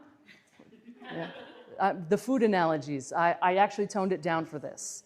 But I knew I'd be dealing with an older crowd, so you guys have that Lindt kind of money, not Hershey's money. But yeah, so if we are melting directly through an oceanic plate or pumping magma directly, from the mantle, we tend to get more kind of basaltic, or mafic is a word I'll use, mafic styles of magma. And so I think about that as more of like a dark chocolate. If we are melting through our continental crust, well, there's more, sugar will be we'll use sugar as an analogy. There's more sugar in our continental crust, and so you'll have more white chocolate styles of magmas there. All right, next slide, please. And so that's not the only way, though, right? Because sometimes, we all get to our path a little bit differently. I definitely think my timing of being a student forever, I definitely would be more of a white chocolate kind of timeline because it took me forever to get there. But how long our magmas take to get from where they were started to where they were going also impacts what kind of lavas we get at the surface. And so if we have something that takes a really long time, we'll start to crystallize minerals. Anybody know what the minerals that we have in our lavas here are called? Any names? Olivine, right? Any children of August? Olivine is your birthstone. Excellent. I have garnet.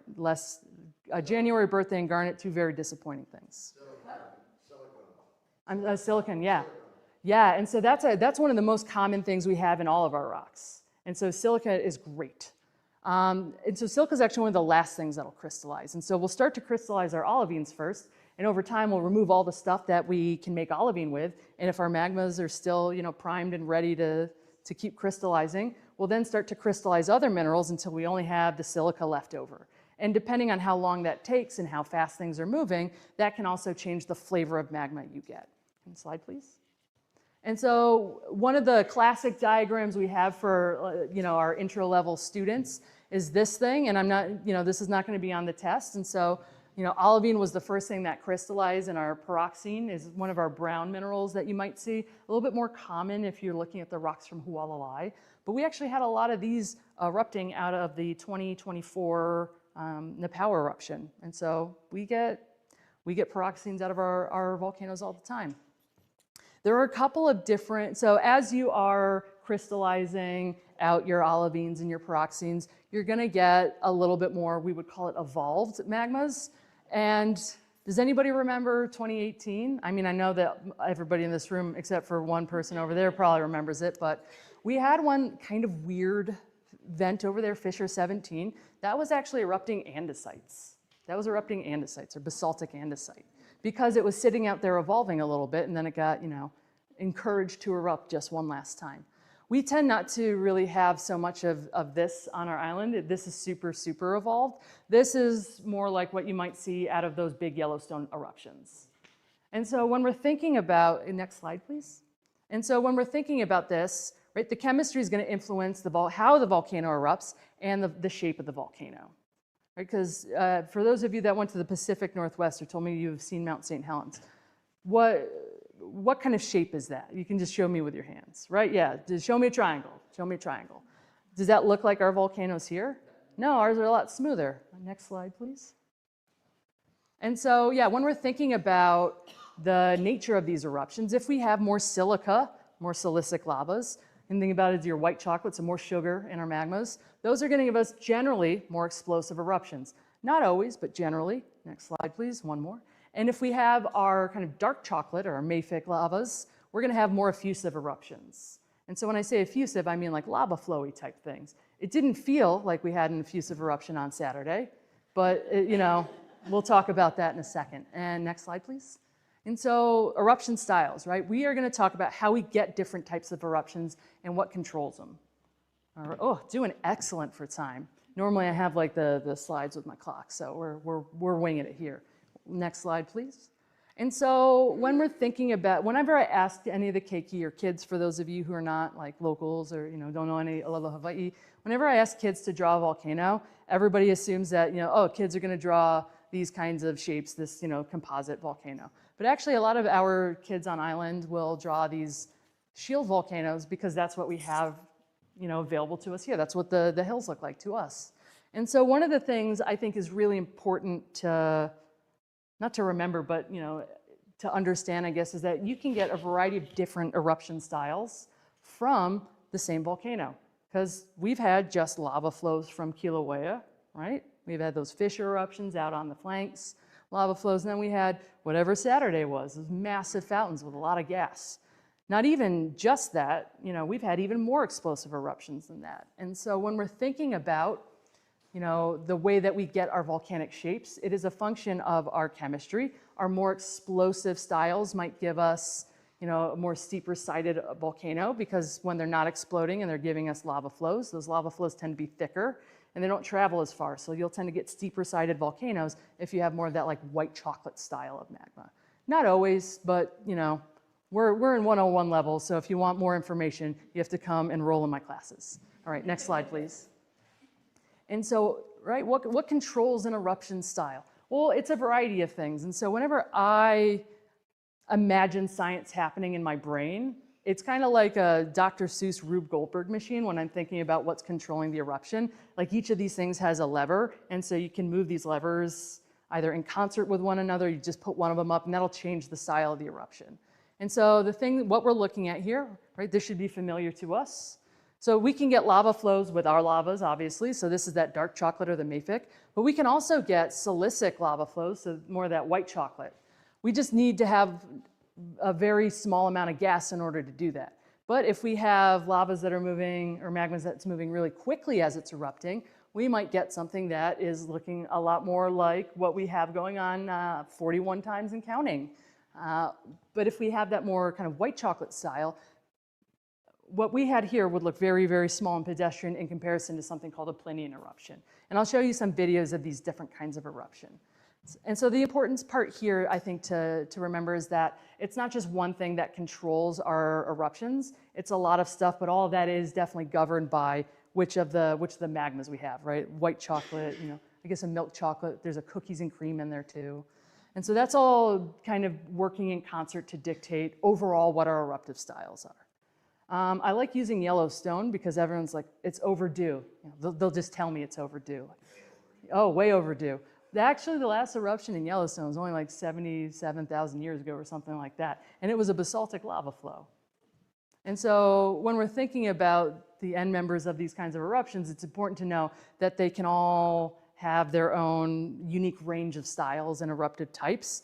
And it is all dictated by the chemistry of what is erupting, but also the tectonic setting and where it's erupting. They actually pulled a rhyolite, which is the white chocolate kind of stuff, out of a borehole near PGV.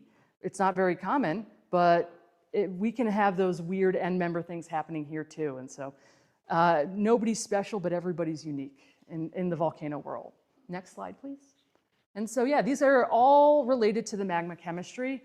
But if you move each of these levers a little bit differently, that will give you your 1,600-foot fountain versus your kind of slow churning 2008 through 2018 lava lake. It all depends on which of these levers is driving the train, so to speak. Slide, please.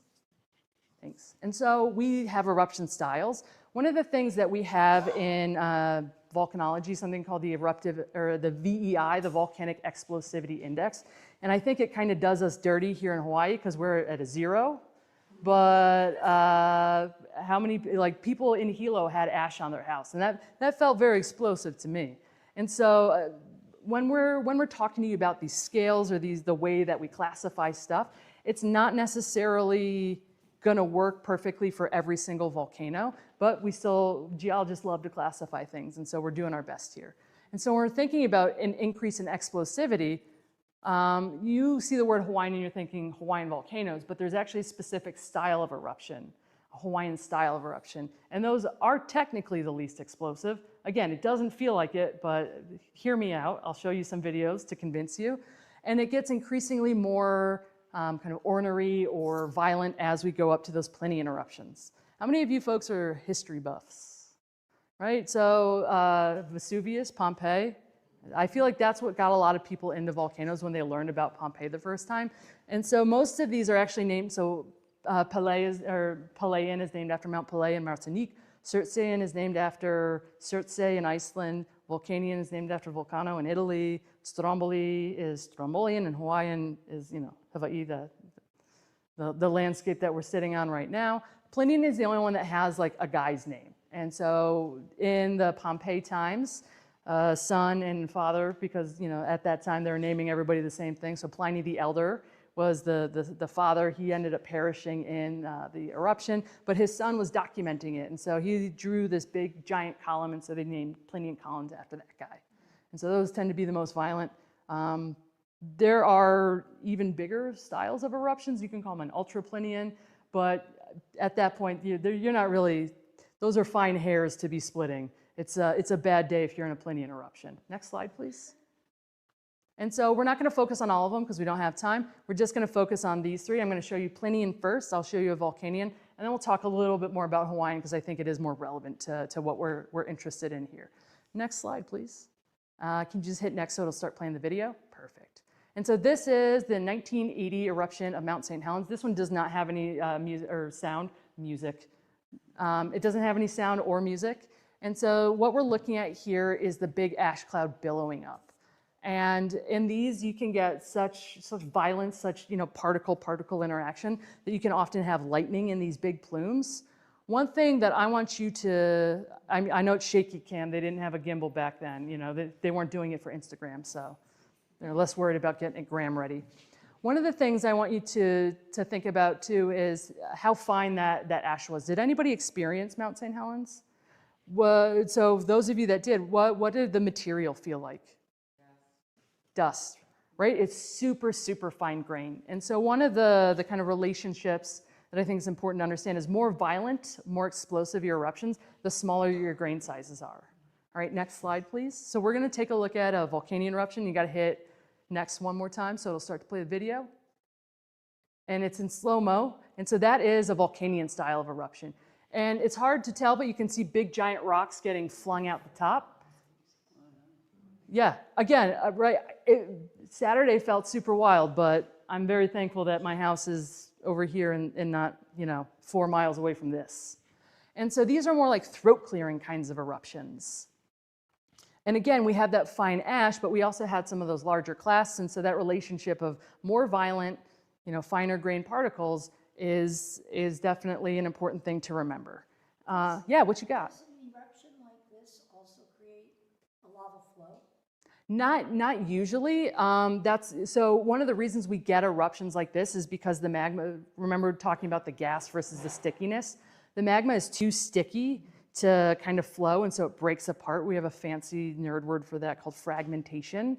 And so if you have a fluid that you can pass bubbles through pretty easily, those bubbles might just collect in one bubble, or they'll just kind of move through the fluid, no problem. But if you have something that's a little bit too sticky, it's going to take the fluid that's really sticky with it and break it apart as it's trying to expand. So it solidifies as it's coming out. Yeah. And so, that ash is not, pleasantly cold.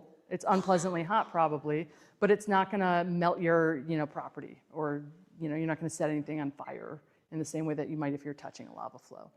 And then finally, Hawaiian style. Does that answer your question though, before we move on? Excellent. And so this is ours, right? Hawaiian style eruptions are non-explosive, although we can still get these big fire fountains. Again, compared to that Plinian column, compared to that Volcanian, it's starting to feel hopefully a little bit less explosive, because for those of you that had tephra or any material land on your house, what's the biggest size that you had at your home? you must be my neighbor, because I also had I had basketball-sized pieces landing on my house. And so if that were to happen in some of these other eruptions, that would have been totally torn apart because it would have been so much more violent. And another thing to think about is we've had really fine-grained style eruptions. Does anybody know where Kīlauea is? Right? A lot of you might walk past it when you're trying to get the good view at the overlook. Those eruptions were pretty explosive and a lot more violent than the ones that we're used to. And so Don Swanson, and you will preach the gospel, deservedly so, of the fact that we need to remember that Kīlauea can produce explosive eruptions as well. That was actually one of the big concerns after 2018, right? Last big lava flow, Kūlauea, or Kīlauea, followed by a couple hundred years of Kīlauea, big lava flow in 2018, water lake, like what would be next in store? And it turns out about 1,000 summit eruptions, 41 fountains, a Mauna Loa eruption, but not an explosive couple hundred years. And so as a person that lives up here, pretty thankful for that. All right, next slide, please. Now we're just gonna look at a couple of videos of Hawaiian style eruptions. I want you to pay attention to the height of the fountains. So these are from Mauna Loa in 2022. This is about, I'd say, I don't know, 100 feet high. My scale is now broken like with 1,600-foot fountains, like 100 feet. Ugh. And so can you hit one more, please, so we can see it playing? And so what we're seeing, these big blobs, right? These giant blobs of lava. And we can see that they're feeding this lava flow as well. And with our more explosive eruptions, we're not going to have like the ash starting to feed a lava flow. And so that's one of the things that makes our volcanoes kind of unique. Our lavas, we have some of the hottest lavas on the planet. Some of the hottest lavas on the planet. And so when our big chunks land, they can still be kind of molten. We'll talk a little bit about that because I think this is a very specialized question, but also very relevant to some of the things we might have seen at some point. All right, next slide, please. Here are some more recent eruptions, right? A little bit more gas was involved in these, and can you hit the button so that we can... So here are some of our fountains from episode 34, and I want you to also pay attention, right? The scale is not the same. These are much taller. We have a lot finer particles that are being erupted out of these. It's easier to see it in the daytime, and don't worry, we have a couple more of these eruptions that are gonna play. And so we can see, like the Mauna Loa eruption, though, we're feeding lava flows because our material is still super hot and there's big enough collection of it that we're still feeding those lava flows that cover the caldera floor. And then finally, there's one more in there. I think we got, episode 36. That was the one that kind of, or is that 38? That 38. Okay, thank you. That took out V3. And so when we're looking at these different eruptions, our fountain heights, the taller they get, the smaller the fragments get. Although you're like, but you still have the big fragments. Well, some of those small fragments some of those big fragments will break apart and turn into small fragments. One of the reasons why we all had some tephra falling on our houses if we were in eastern part of Hawaii Island is because we had some pretty low level, like the Kona winds were blowing in this direction instead of out into the Ka'u Desert. And we also had some squirrely, the higher level winds, and that's what was kind of lofting and taking those big chunks of the really light frothy stuff into, out in the yard right here. I don't know if you all saw how much tephra's out there. There's a lot of it. All right, next slide, please. And then finally, we're gonna talk about tephra. We use a lot of different words to describe it. Maybe you don't even know what tephra is, and I've been using it this whole time. Next slide, please. So tephra is really anything that if it erupted at daytime and there was a shadow and it was cold, like it was kind of solid when it landed, I would call that tephra. Tephra is not necessarily a size-based word. The volcanic ash that you were talking about from Mount St. Helens, tephra. This massive Nerf ball looking bomb, or actually that's pretty small. I've had bigger things land at my house. That also tephra. Reticulite up here, tephra. It's not a cannonball. This is also tephra. All right, next slide, please. And so we might use different words though, and you might have seen these in volcano watches, or you might have heard some of our colleague scientists use tephra or ash or lapilli. There are actually specific sizes we associate with those words.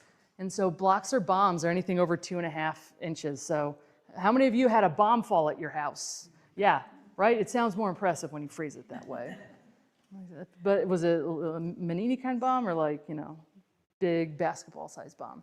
And so I think this is one of the, I feel like with geology, we have a lot of different words and people can get bogged down in the language because if you're not, you know, if I'm out here speaking, you know, Spanish to you guys, well, it's the language that we, you know, use when we're talking about stuff in Spanish. And so I found it really hard as a student to kind of break through some of the language. And so it's not surprising if you've ever sat there going like, well, what's a lapilli? Because I've also heard of, you know, accretionary lapilli, which is, for those of you familiar with the 1790 eruption, it's almost like hail, which also fell on Saturday. Did anybody feel the hail on Saturday? Yep, Yvonne and I were out with another colleague from the USGS at one of the overlooks in the public viewing area, and hail fell on us. Like, all right, where's the fourth horseman? I was waiting. And so these sizes, so whenever you see these words, just know that there's a size associated with them, unless you hear other words. Like accretionary lapilli is a specific process, and so that's something that's that size with a specific process to it, and so it's just, you're adding more layers of difficulty into the language, but at their basis, they're really just size comparisons. And so most of what fell in people's yards that they would have noticed or saw was of the block and bomb size, which is actually very impressive, honestly. All right, next slide, please. And so there's different words we use to describe the different kinds of tephra. It's not just size. Some of it is how much gas is in there. And so it gets really complicated very quickly. This is from the private collection of my yard. So this big one is about a foot. I actually had one that was a little bit bigger than that, but I wanted to preserve that one for teaching purposes. And so you might hear the word pumice. And so pumice and reticulite are cousins. Reticulite is just the ultra frothy version of pumice. And so you need to have so much gas that it's no crystals and it just looks like a giant honeycomb. And so it's, you know, as a person that was on my roof, I was very appreciative that it was partially, I had a couple of pieces of true reticulite, but mostly pumice, but pumice that was close to being reticulite inside or in gas content, because then I didn't have to replace my roof. And so pumice is effectively, you can think of it as like a soda foam, like a lava foam. Right? How many of you have ever had soda or watched somebody shake up a soda and then open the cap and watch the foam violently explode out? Well, to get back to the first bits of slide, that's just a decompression. That's a decompression sort of situation. And so the processes that are dictating where melt and magma form are just the same kind of processes that we're dealing with at the surface as well. It turns out it really is just chemistry and physics, so apologies if you were hoping to avoid chemistry and physics. It's been here the whole time. And so our reticulite is a really specific word though, and so if you've ever seen like the superfine honeycomb looking stuff, that's reticulite. Pumice, there are the white chocolate or the felsic versions of our basaltic pumice. You might have cleaned your feet with them or your bathroom. Maybe I would recommend having separate stones for both of those purposes. Don't clean your foot with your toilet pumice, but they're both, you know, they're good because they're abrading. You can use them for cleaning, that kind of stuff. Ours is a little bit less resilient though, and so I wouldn't recommend using our pumice for cleaning your feet, as I'm sure many of you have learned by getting pumice and glass slivers in your feet this week. Yeah. All right, next slide, please. Scoria and cinder. Maybe you've heard one of those words or either of those words. So it turns out scoria is just the same thing as cinder. Cinder is more the colloquial term that you might use, like unless you're talking about a cinder cone. Scoria cone and cinder cone are the exact same thing. Have any of you ever been to Flagstaff, Arizona? Yeah, right, driving through there's all those little tiny pu'u. How many of you have been on the Saddle Road? I've asked some of my students from Hilo, and they're like, I've never taken Saddle Road. Like, you must be lying to me. And so all those pu'u, right, it's the same kind of thing, these little fist-sized clasts. These tend to have a little bit more of a density than what was falling on Saturday. They can be red. That's just an oxidation sort of thing, like they're just getting a little bit rusty on the outside. You might recognize these from your driveway. I have them in my yard but when we got our house, there wasn't a fence, and so this was to keep the pigs from digging up the yard. So also good for that purpose as well. So cinder's just a colloquial term we have for scoria. Next slide, please. And then finally, right, we have Pele's hair and Pele's tears. This is my dog Klaus. He's a Newfoundland. And so when the eruption was happening on Saturday, oh, this will not do. We have to protect his sensitive little hooves. And so you can see our attempts to protect from that fine hair. It looks like hair, it looks like a weave. It's made of glass. And so if any of you have ever done the insulation with the absolute itchy, unavoidable kind of feeling, that's exactly what the Pele's hair feels like for those of you that haven't experienced it. And tears are just what happens when we have something that is so fluid, it acts almost more like a water than it would a different kind of material. Right? You're not getting those big giant holes in it like you would the reticulite. And so these are all just products that are kind of in the same family. But you can also step on a tear, and that can feel quite unpleasant too. And so for those of you who, I can't tell you what you should or shouldn't be doing, but I prioritized making sure my dog's feet were taken care of, because that can be pretty nasty for their feet, right? It's bad for ours, and they have all those grooves in there and whatnot, especially when your foot is the size of a horse hoof. So, and we also had the raincoat on him because, right, walking through his little jungle, you have all the Pele's hair that's in all the, falling off the trees every time it gets windy. And so we're waiting until it rains, until we're going to be a little bit more relaxed about letting him back into his domain. All right, next slide, please. And then finally, spatter. Spatter is something that's super common around here. How many of you have been to Mauna Ulu? You have seen spatter. Everything that kind of looks like, it's a bit of gum that looks like it's glued to that other surface, that's just spatter. Many of you, I think, probably caught onto, can you hit next, please? So this is from earlier. Is this from August or October rather? And what happens is you can have spatter and cinders that kind of are so hot when they in place, they don't really lose their heat, and you can get them to start flowing again. So how many of you noticed some of this kind of stuff in some of our earlier episodes, like episode 28 or 29? That's not a new vent, right? Those are just those hot bits of spatter and a little bit of the cinders, the scoria, if you want to be scientific about it, kind of heating up to the point where they're glomming together, and you get enough of that together, it's going to start to flow, right? Because if you have a small amount of peanut butter on an incline, maybe it doesn't start to flow. But if you have a giant vat of peanut butter and stick that same amount on there, right, it's the same viscosity, but you have enough of that density, that mass is just going to start to move down the hill a little bit. And in this case, that's just what was happening with our spatter. We have a fancy word, nerd word for that. It's called a rheomorphic flow. But it's just a flow that is formed from not coming from a vent, just the remobilization of our spatter into a more fluid flow. So it's still semi-liquidy, or how does it flow? So yeah, it's got so much heat, right, that it's still pretty liquidy. And also if you have some really, really fine bubble walls, that's not, if you're near the kind of temperature where that starts to melt a little bit, you're not like blowtorching, you're not gonna melt this giant pot of it, but if things are primed to melt a little bit, you can start to get a kind of a critical mass, and then eventually you'll have enough of that semi-molten and molten material that it'll start to creep down thanks to gravity.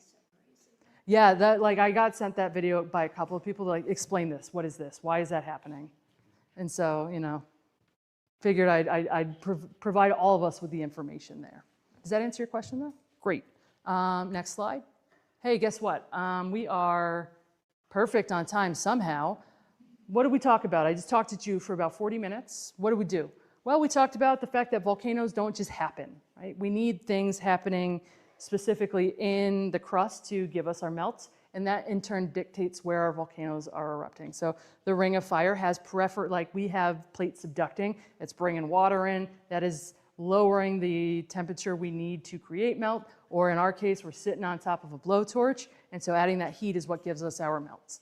We have different flavors of magma or lava, right? Magma is just the underground version, and those are classified based on their chemistry. And so if we have more silica, we'll have a more kind of felsic or rhyolitic type of eruption, or granite countertop type of eruption. Each volcano can have a range of different behaviors, right? Kīlauea has had explosive eruptions in the past. We have big fountains now. We've had these kind of more, I would say, less energetic lava lakes I feel like our lava lakes right now are very energetic, but we had that 2008 through 2018 lava lake, Pu'uo'o lava lakes, and so we can have a wide range of different styles. And finally, right, the type of eruption that we have is very explosive. That will give us a different kind of product. And so I didn't really talk about lavas because I wanted to give you more time to ask me questions, but our lavas tend to be a little bit less explosive, although we can have these big fountains feeding lava flows. We saw a much more explosive end member, those Sakurajima or the Mount St. Helens. You can have lava flows happening after those eruptions, but you're not going to get the kind of syn eruptive or at the same time as the eruption lava flows. And so if you're interested, we have a whole degree for you, let me tell you. And Yvonne can tell you what we do if you have other questions about that from a student's perspective. Or David, we have several alum or future alum in our midst. Last slide, please, I swear. And so for those of you who are still looking for more information, these are official sources where you can find information about what to do with your catchment, about VOG. Even if you're not from here, I assume that you now know what VOG is if you were here yesterday. It was terrible up here. Or ASH, or even episode 41, Katie wrote a really nice volcano watch, and that is up as of today, and so that can give you some more information. And I would rather answer your questions than talk, so let's open it up. What you got? Oh, did you call me professor? Oh, I feel so official. Can you tell us what you know about the dependence or independence of the north and south vents during these episodes? All right, so the question was, can you, because we have people listening online, so I'm just going to repeat the question. Can I let you know what I know about the independence or dependence of the north and south vents? And so when we're looking at some of the trends, right? A lot of geology is just identifying, can we see patterns in behavior? And one of the things that I think I've thought a little bit about is the fact that those vents are located in kind of the same area as one of the vents from the 2020 December eruption. And I don't mean 2024, I mean the first eruption after Kīlauea started refilling. And it's the same location as some of the vents from the September 2021 through December 2022 eruption. And so I think that those being north and south vents, I think it's a really shallow thing. I don't think that they're disconnected in a major way at any kind of appreciable depth. And when I say appreciable depth, I mean, a couple 100 meters tops, just based on whatever's been refilling. And so I think that they're pretty, like at depth, the plumbing is connected, but in terms of which one turns on and which one turns off, I think some of that might be a function of how clogged the vents are getting in between some of these activities, right? That was episode 38, when it looked like the ground, for lack of a better word, like unzipped. David, do you have a better phrasing for it? Like it looked like it unzipped. And so that was probably like a pressurization in the shared section where neither the north or the south vent could really maintain that eruption. And so, right, in order to make way for what needed to come out, you had to increase the size of one of the vents. And I think the south vent was maybe a little bit weaker at that time in terms of the ability to withstand the pressurization. But I think that they're connected. So we do a lot of chemistry at Hilo. When the building in 2018 was deemed unsafe, the Hawaiian Volcano Observatory, they moved down to Hilo, and some of them never left. And so a lot of the chemistry that gets done, every time you see like, oh, this is the magnesium, or this is the, what the olivines are doing, those are happening in a shared lab that we have at Hilo, and we share with the Volcano Observatory. And there's no chemistry difference between anything that's come out of the north and south vent. And so we're not seeing any chemistry differences. It's not a situation where it looks like it's tapping a different magma system or anything like that. I think they're connected, and it's just a fun little surface quirk that we are having two vents. Does that answer your question? David, do you have anything to add? Because you sit through those meetings more than I do, so. Okay, right on. What do we have in the front? Okay, so I do some volunteer work with the park, and one of the questions that comes up when I'm talking to people and I talk about diffusive versus explosive. And I mentioned that it was explosive between like about 1490 to 1790. Is how would we know if it's going to shift back into explosive mode? So as I mentioned earlier, pattern recognition. You know, the past is the key to the future or the present. And so when we look at the geologic record, if you're looking at the Kanakakoi, you know, Aile'au, there's big massive lava flow, explosive eruption. Well, 2,000 years ago, even bigger situation happening. And so, you know, large volume lava flow, somewhere explosive, you know, caldera forming eruption. And so not a caldera forming eruption, that's not, you know, the caldera is emptying, and like the gap that's left over is what forms the bigger hole. And so in the geologic record, we've noticed big lava flow, explosive, you know, bits afterwards. And that's what, you know, we were looking at when I wasn't here at the time, but, you know, we as in my colleagues at the USGS, so them, they were, you know, looking at that going, well, this has been the pattern the last couple of times. Guess we got to wait and see. But when we're looking at the size of the collapse we had in 2018, right, it's called hulahia, an overturning. This is very disruptive, very, very disruptive. Even though I didn't live here at the time, I had lived here in 2012, 2013, and so I still knew a bunch of people here, you know, oh my goodness, another earthquake, you know, this is the, I don't know, the 30th one this month, and we're 30 days into the month, so we get like one a day. And it turns out though, even though that felt super big, that was a pretty small collapse at the summit.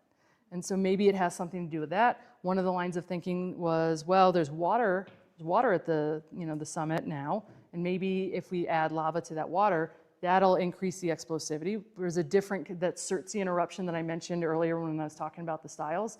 That is just a situation where you have magma interacting with water, and you can get a kind of more violent explosion there.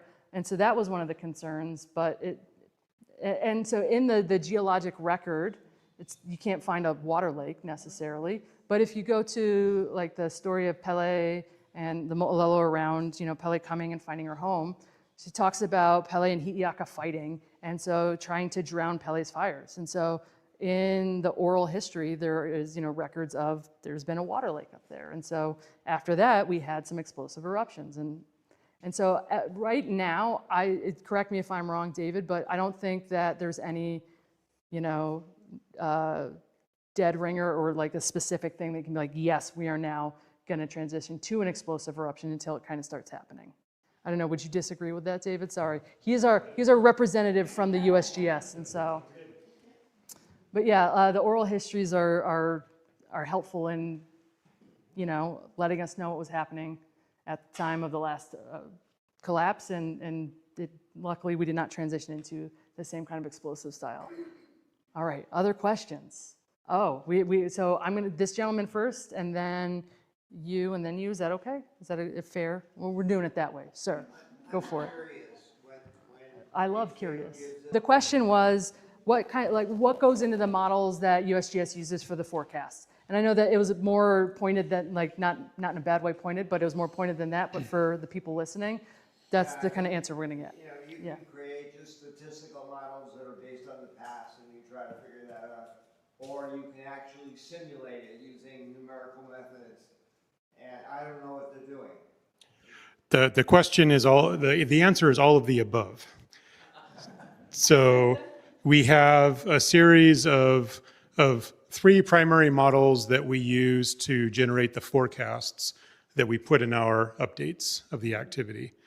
And to be honest, this particular eruption is it's uniquely cyclical and consistent. So even though we are able to make measurements of especially how the ground is moving, and I'll speak to more about that in a minute. So we have a very capable and expansive monitoring network, and that's part of the equation. But also it's the particulars of this particular eruption that allow us to generate a forecast that has usually been accurate lately to within a couple days or even a day.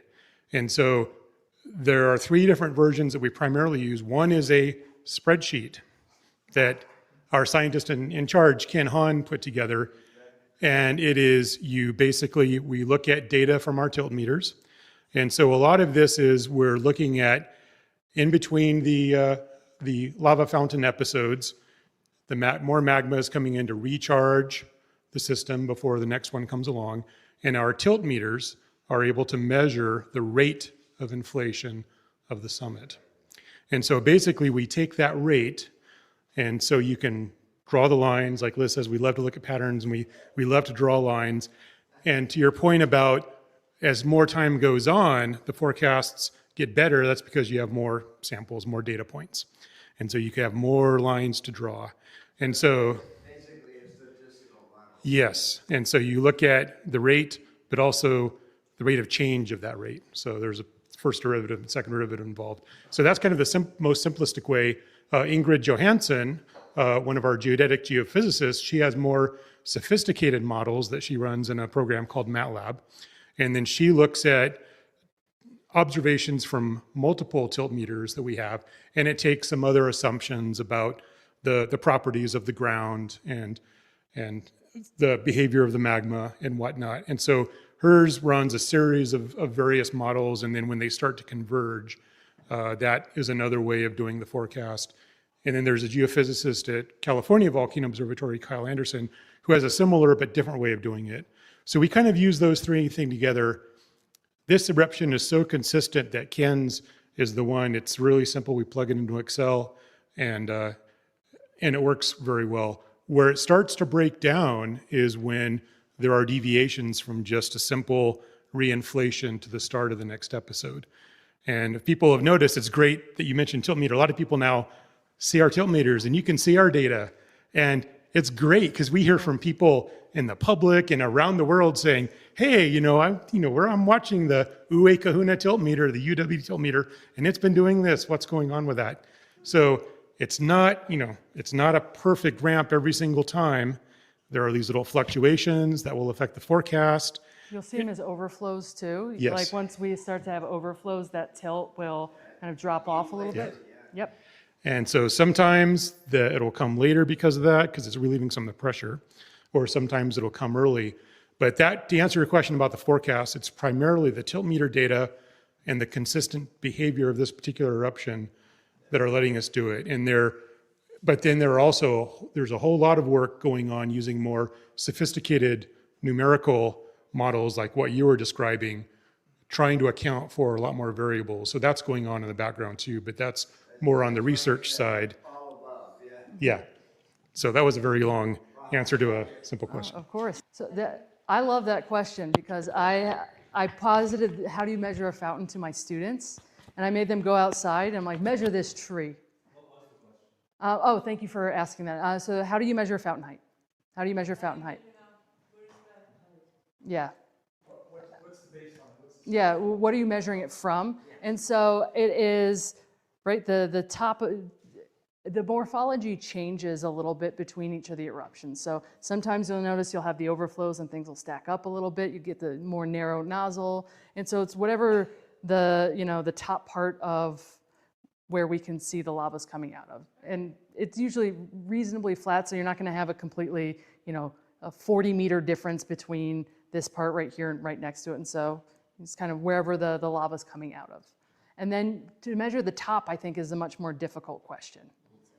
Yeah, and so when I had them measure the tree, I was like, measure the tree, guys. How tall is this tree? It's one of them big trees, too. And when I asked them to do it, it wasn't intentional, but there was no shadow, and so they couldn't even use trig. The way that the USGS does it, and I will speak to this because this is something I do help with, and so, right, I don't make those models. I can talk to you about them, but David's a better person. But I think I've taken more fountain height measurements than you, so I'm going to take this one. So we use something when we're in the field called a laser rangefinder. And so if I am here, right, and we'll use the tripod. Well, the tripod's below me, so I'll shoot to the tripod below me, and then you can shoot to the top part. What counts as the top of the fountain? Well, when we look at fountains, and actually, can I have you go all the way back to that fountain video? So you're gonna just keep hitting back like 30 times. Actually, yeah, keep going back, keep going back, keep going back. All right, go forward one. And hit forward one more time. Yeah, perfect. And so when we're looking at this, It is not necessarily just what's glowing. And so once it gets to the daytime, I'll do this so I don't poke the screen. We'll wait a second. And so when we look at how that fountain's dying out, you can see the black stuff at the top. Some of that is getting carried up into the, above the volcano, above the fountain, because it's no longer being propelled out by the force of the jetting. It's actually being carried through these thermals that are rising upwards and then dumping it onto my house. And so that's not the top of the fountain, even though the material traveled up in that direction. We are using the top of like the kind of dense, the optically dense part of the fountain. So for us, and I'm really short, so I'm gonna do my best, the fountain top would be about here. It might not include all the kind of fine dusty particles, partly because that's not necessarily being jetted out in that sort of way, and it's also harder to get a measurement off of that. And so for a variety of reasons, that's one of the ways that we do it, at least when we're in the field. We also have a bunch of webcams put around, not just the ones that you're like logging into, like, ooh, what's it doing? Oh, overflows, 2 more days, no problem. We have still cameras that are taking a photo at certain intervals, and actually one of our students was doing some of the work to measure the fountain heights. And so like Ingrid guys, he has a little program and identifying the top of the fountain, and so he uses like I would say probably 1,000 frames for a single fountain where he is measuring the changes in the height as a function of time. And so a lot of it is the look angle, because if I am looking at the fountain from here versus here, like in your brain it should be the same, but it's not just moving up and down. It'll look at different height if you're at different angles. And so we use a variety of different camera looks to try and get the most accurate measurement. And so there is some interpretation, like where is the fountain height, but we try and use the optically dense top of the fountain because we can be sure that that is what is being carried, that's coherent. We can check that with our laser rangefinder as well as with the videos. And it's also, we know that that is still being kind of carried there from the propulsion of the fountain itself and not just the hot air bringing things to dump here on the Volcano Art Center. All right, thank you so much.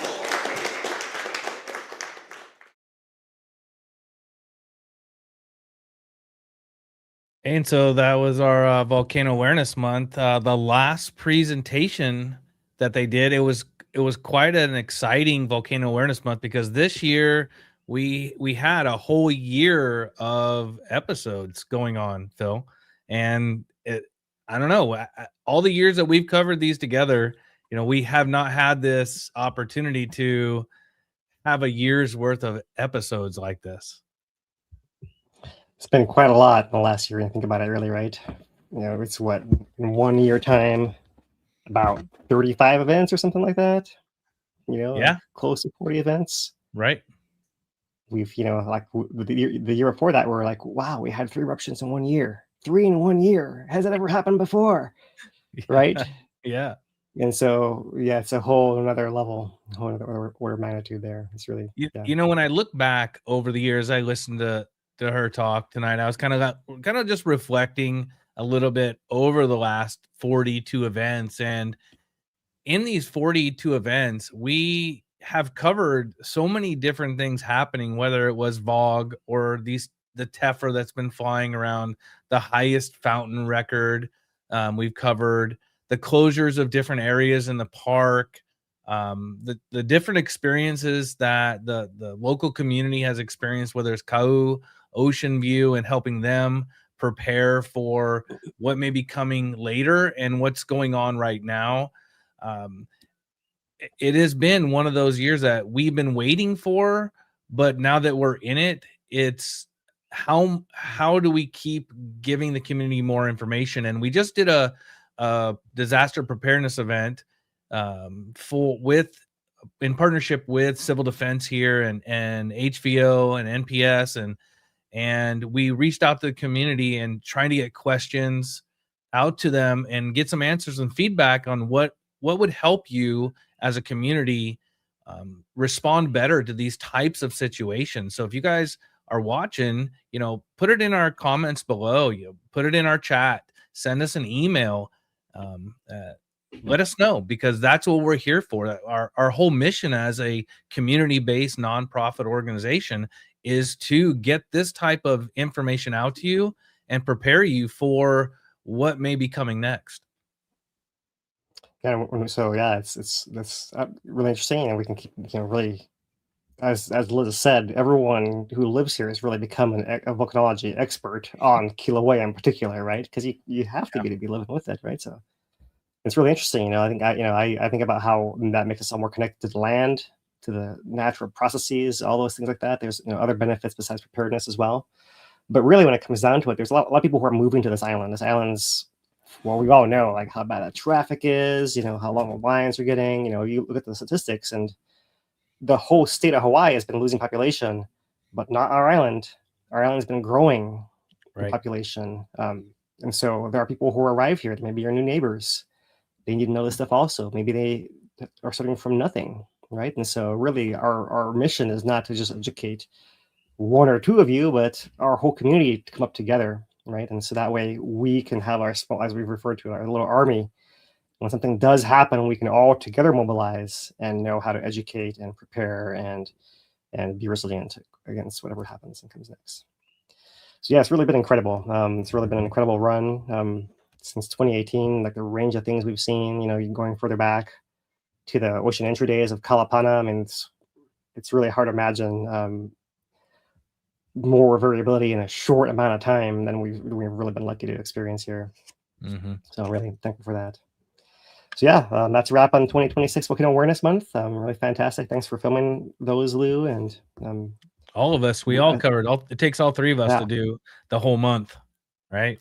And speaking of that, there is another video will be coming at some point that we can share with you guys about the 75 tsunami stories, right? So we have some more content coming. I think you'll have some other clips as well that we'll put out. But officially, no more in-person events. We'll just keep trickling out things as we have a chance to between episodes, since that's the most exciting thing happening for us here today. So you've been teasing the dogs, Lou? What's going on with the dogs? I've been teasing. I got them loaded up here for you. Hold on, kids. Here they come. So as we do in the community corner, we throw up our AI. As last night, we went out, the three of us, Dane, Phil, and I, and we went to our science night, and we put on our traveling volcano toolkit, where we teach the community, the kids of the community, about volcanoes and viscosity. That's what we set up. We also been setting up our AI literacy lab that we built this last year. And with that, I have some AI for you guys tonight. And because I say that the water stations at the park are limited, you need to bring your own. And the park says that, NPS says safety is your responsibility. And we always like to throw up a little AI video for you guys. Here is your dog video.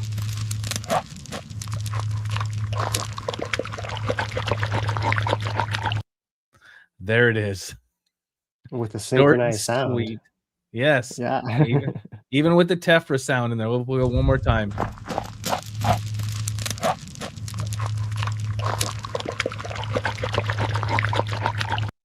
And how fitting that Liz had her dog on there tonight, which her dog is huge. Her dog showed up at the event.